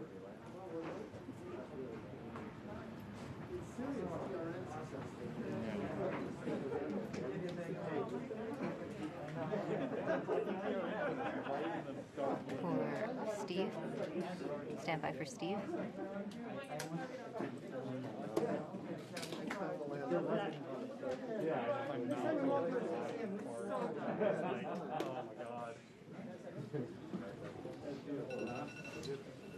You did it.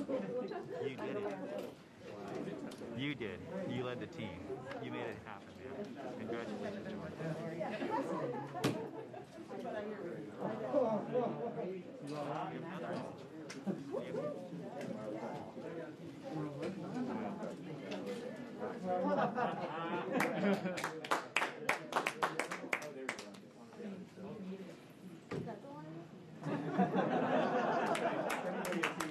We just got our second image in. Our second image is in. Okay, these we have a camera in the front and rear of the spacecraft. They're near the ground, so these are pretty close. So you can see the wheels there, and they're a little dirty because we've got glass covers over these cameras. But we took these seconds after landing, so there's still dust in the air from our landing event. So this is happening. This happened just seconds ago. Just arrived, and this is really amazing. And we even know where we landed. This is the most amazing thing. The vehicle has told us where it's landed because it figured it out. This is a sign. NASA works. NASA works. And when we put our arms together and our hands together and our brains together, we can succeed.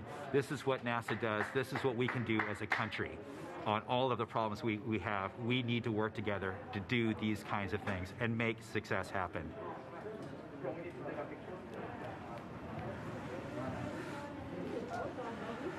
Yeah. And joining us now is the acting administrator of NASA, Steve Jurczyk. Steve, welcome and congratulations. Hey, thank you. What an amazing day. And how does it feel to have another rover on Mars? It's amazing to have Perseverance join Curiosity on Mars, and just a credit to the team. I mean, just what an amazing team to work through all the adversity that goes and all the challenges that go with landing a rover on Mars, plus the challenges of COVID, and just an amazing accomplishment. And what does this mean for NASA and its future plans? So for robotic exploration, every time we execute a mission with new instruments, we discover new things and things we never thought we would discover. So that always informs our future robotic missions, both landers, rovers, and orbiters. This mission also has technology on it. One of the cool things is the Ingenuity helicopter. It's an experiment on this mission, but if it's successful, we can use it as an science observation platform by putting instruments on it, and also use it as a scout for future rover missions, and then just the entry, descent, and landing capability. It'll allow us to land more larger, more ambitious robots on the surface of Mars, and then for human exploration. We have the Mars Entry, Descent, and Landing Instrumentation, which is going to give us EDL information. We have the Mars Environmental Dynamics Analyzer. It's going to give us size and properties of dust particles, because when we send people, we're going to have to deal with that dust. This is just an incredible mission because of the science and the technology, and then caching samples for a Mars sample return mission. That will be an amazing mission, the first round trip to Mars and back, and bringing those samples cached by Perseverance back to Earth to examine with state-of-the-art equipment in our laboratories here on Earth. We have so much to look forward to. And we also have a student question coming in from Landon. Let's take a look. Hi, my name is Landon Applegate. I'm in 6th grade, and I'm going to Academy for Academic Excellence. And my question is, do you think we could get resources from Mars to help on future missions, or even as like a launching point?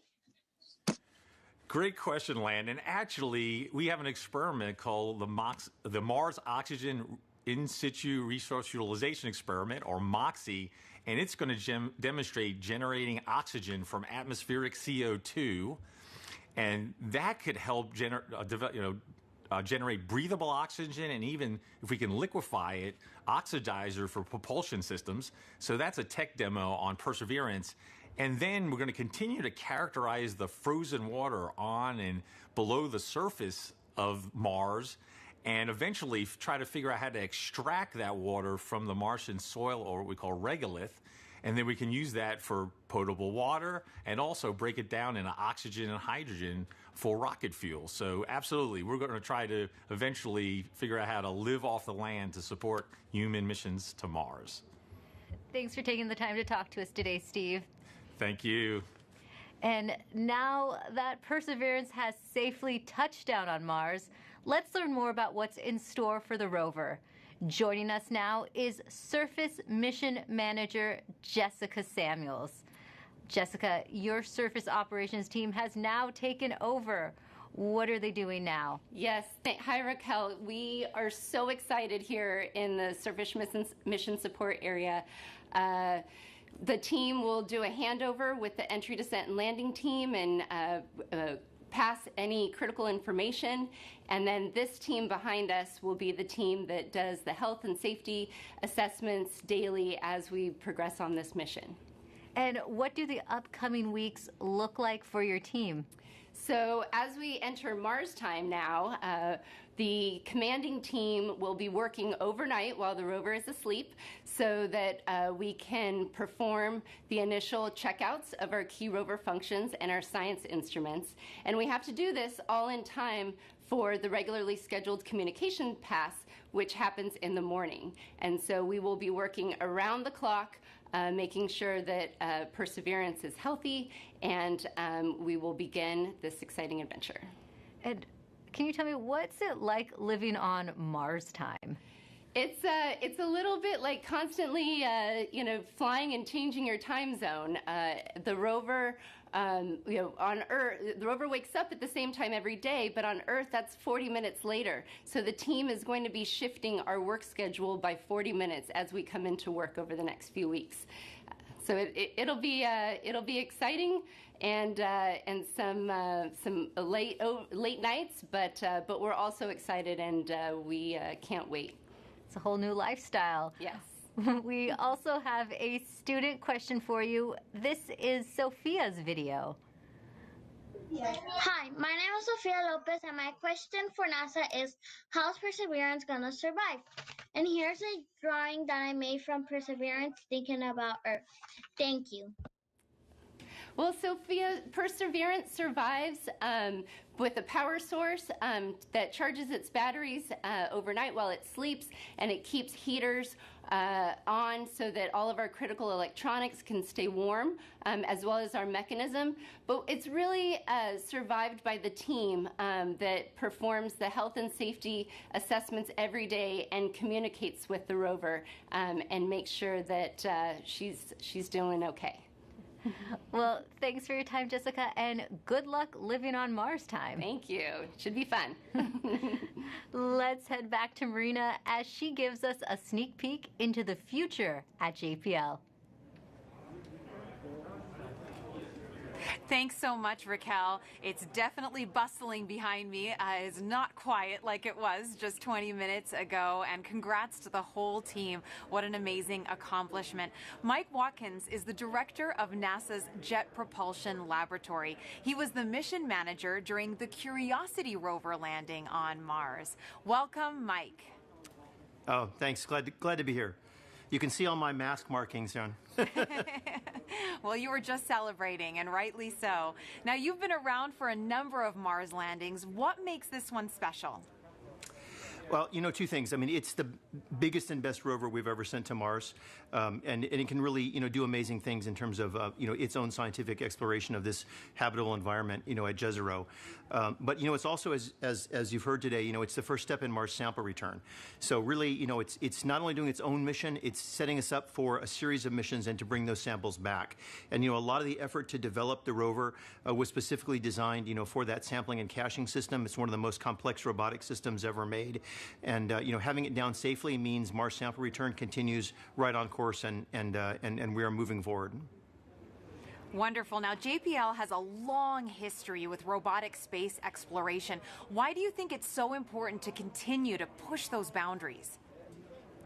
There's a lot of reasons. I mean, obviously, for places that are far away, like Mars, and even farther away, like Europa, right now, robotic exploration is the only way we can make those scientific discoveries and really understand these early habitable environments. In the case of Europa, maybe it's even still habitable.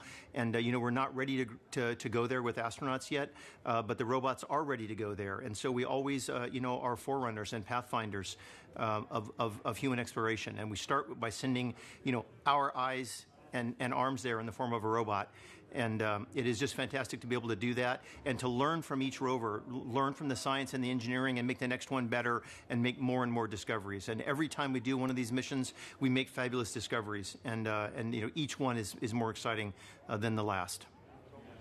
The future does look exciting. Now, as director of JPL, what would you like to say to those teams right now celebrating? Oh, obviously they have earned it. Let me tell you. I mean, they have worked, for years and years on this mission. And then in the past year, of course, we had the COVID experience. And I want to thank not only the team, but also, all of JPL. A lot of folks had to pitch in here, in terms of making sure our remote telework, our IT systems were good enough to support folks working from home. All of the folks looking at PPE and our safe distancing and reconfiguring facilities to make them safe for the employees. It's just an incredible amount of work by the entire lab, and of course, especially by this team. And and in one sense, the 7 minutes of terror are very exciting. But on the other hand, the mission's just started, right? We built the mission, not to land, but actually to drive and get the samples and do other technology, demonstrations. And so, for much of the team, this part of the mission's over. But for most of the team, the mission's really just starting. And so, I think they're very excited. But everybody, I think, can take a deep breath and a sigh of relief now that we are safely down on the surface. Yes, that collective sigh of relief, and I hear a lot of excitement and celebration behind me as well. So thanks so much for joining me, Mike. It's my pleasure, and thanks to everyone for joining us, too. Congrats again to the Mars 2020 Perseverance team for a successful landing. Back to you, Raquel. Now, there will be a flight test coming up for the Ingenuity Mars helicopter, and if this technology experiment is successful, it would mark the first time we have taken a power-controlled flight on another planet. Sometimes you have to do something just to show that you can do it.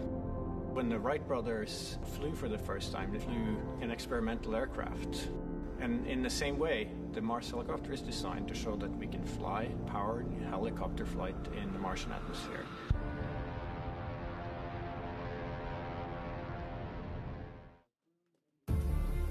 From day one, this was the unwavering dream of our team, to get our helicopter launched to Mars so that we can get that opportunity to do that very first rotorcraft flight test in the actual environment of Mars.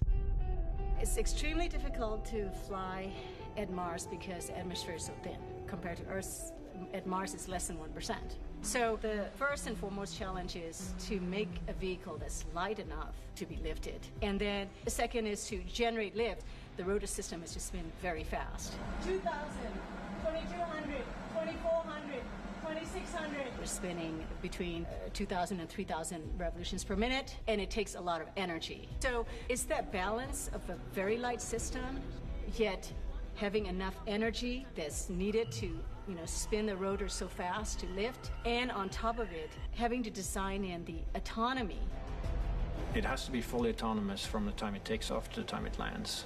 What we do on the ground is we plan the flights, and so we determine from here where we want the helicopter to go. Our experiment window is 30 Martian days. So we have planned up to 5 flights of incremental difficulty.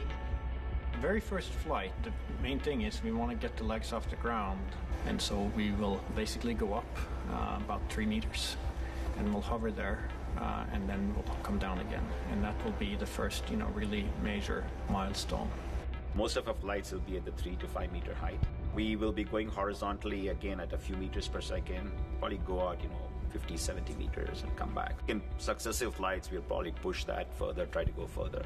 So our priority will be to get back engineering telemetry and not so much images, but I'm sure we'll return a few, because they'll always look cool. At this point, we've tested all we can on Earth. We have mathematical models that shows how it will fly at Mars, and we've tested it in the simulated environment that we can create on Earth. It really is time now to do the real flight tests at Mars. Nothing is a given, but we have done everything we can in terms of a test program here on Earth. The vehicle's performing extremely well so far. It's been doing exactly the right thing, even right now when it's bolted onto the Perseverance rover. So there's a very good chance that we'll pull it off, yes. But it's still high risk, and none of us forget that you could have a glitch that, could mean end of mission, yes. It's going to be exciting, reacting to any surprises we have. We can't wait. What's really most important is everything we're learning here is for the future rotorcraft systems that we want to introduce into space exploration. Mimi Ong is the project manager for Ingenuity. She joins us now as they await a chance to check out their helicopter in the coming days. Welcome, Mimi.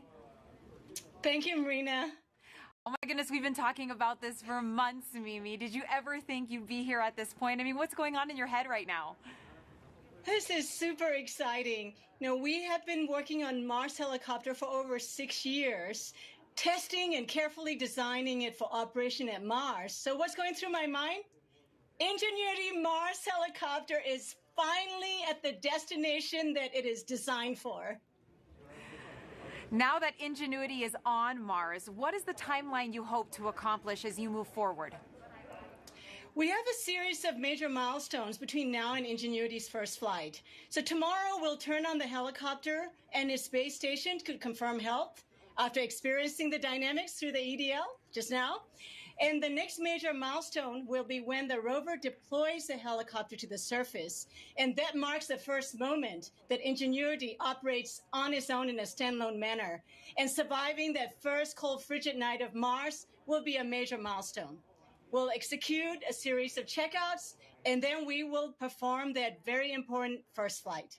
And if the first flight is successful, we have up to 4 more flights in the 30 Martian days that we have set aside for our flight experiments. And that's when you finally can breathe, right, Mimi? Yes. Now, why is it so important to have that aerial dimension to space exploration? A helicopter flying far ahead of rovers and astronauts in the future can provide high-definition reconnaissance information for the rovers and the astronauts before they take the long journeys. And as importantly, being able to fly will enable us to get to places that we cannot get to with rovers and astronauts, like sites of steep cliffs, deep inside crevices, areas of high scientific interest. It will be game-changing. Game-changing is right, and we've talked about this a lot. You've mentioned the risk is huge, Mimi, but the reward is high. What will be your greatest reward? Our team started with the question of whether a helicopter can fly at Mars, given the extremely thin environment. And we systematically demonstrated a series of technical steps. We demonstrated lift first, and then we demonstrated lift and the first ever powered control rotorcraft flight in simulated Mars atmospheric density. And then we went on to build the full-up helicopter that can not only fly, but operate and survive autonomously at Mars, all under 1.8 kilograms, about 4 pounds. And each of these major milestones have been a first. And the success at each of these has been so rewarding. And along the ways, the rewards just kept coming. And I have to tell you, at this moment, it's going up exponentially. So after all these tests, analysis, simulations, and more tests on Earth, our team now gets a chance to test, prove, and learn how it works in the actual environment of Mars. Our team can't ask for a bigger reward than that. Oh, Mimi, I'm so happy for you and your team. And now we're going to take a question from social media on Instagram for you. At Not Vibhuti asks, is the helicopter going to be doing science? Well, the helicopter Ingenuity is a technology demonstration, and we are demonstrating the ability to fly and learning how to fly for the very, very first time. And so this is a technology demonstration and a pathfinder for future larger rotorcraft, future missions that will carry much larger instruments. So on this mission, we're not doing any science. We're concentrating on engineering data. How did the vehicle perform? And as you saw Bob Belram in the video before, we will be taking a few first ever color pictures from the flying aerial vantage point, but they'll be icing on the cake. For this one, this is all about engineering data and how do we fly compared to all our tests we have done on Earth. Mimi, so much for your team and the future generations of scientists and engineers to look forward to. Thank you. Thank you so Great much day. for joining us, Mimi, and good luck to your team with that first test flight. Thank you so much. Now, we look forward to the Perseverance rover and Ingenuity helicopter beginning their journeys on Mars as their adventures are just about to start. Go Perseverance and go Ingenuity. Back to you, Raquel. Thanks, Marina. Landing on Mars is never easy, but this team has persevered, and NASA's 5th rover is on the red planet. You can still hear them buzzing in the back right now. And to get the latest updates on Perseverance as it explores Mars, follow at NASA Persevere on Facebook and Twitter. I'd like to thank everyone watching for joining us today. And to the students and teachers tuning in, we hope you learned a lot from today's landing, and thank you for all your questions. We have a news briefing coming up at 2:30 p.m. Pacific Time. That briefing will wrap up the day and include reactions from Perseverance team members. We'll leave you now with some of the landing celebration photos you've shared with us, set to Youngblood's cover of David Bowie's Life on Mars. I'm Raquel Villanueva. Thanks for watching. It's a god-awful small affair to the girl with the mousy hair, but her mommy is yelling no, and her daddy is told her to go, but her friend is nowhere to be seen. Now she walks through a sunken dream to the seat with the clearest view, and she's hooked on the silver screen. But the film is a sad bore, for she lived it 10 times or more. She could spit in it out.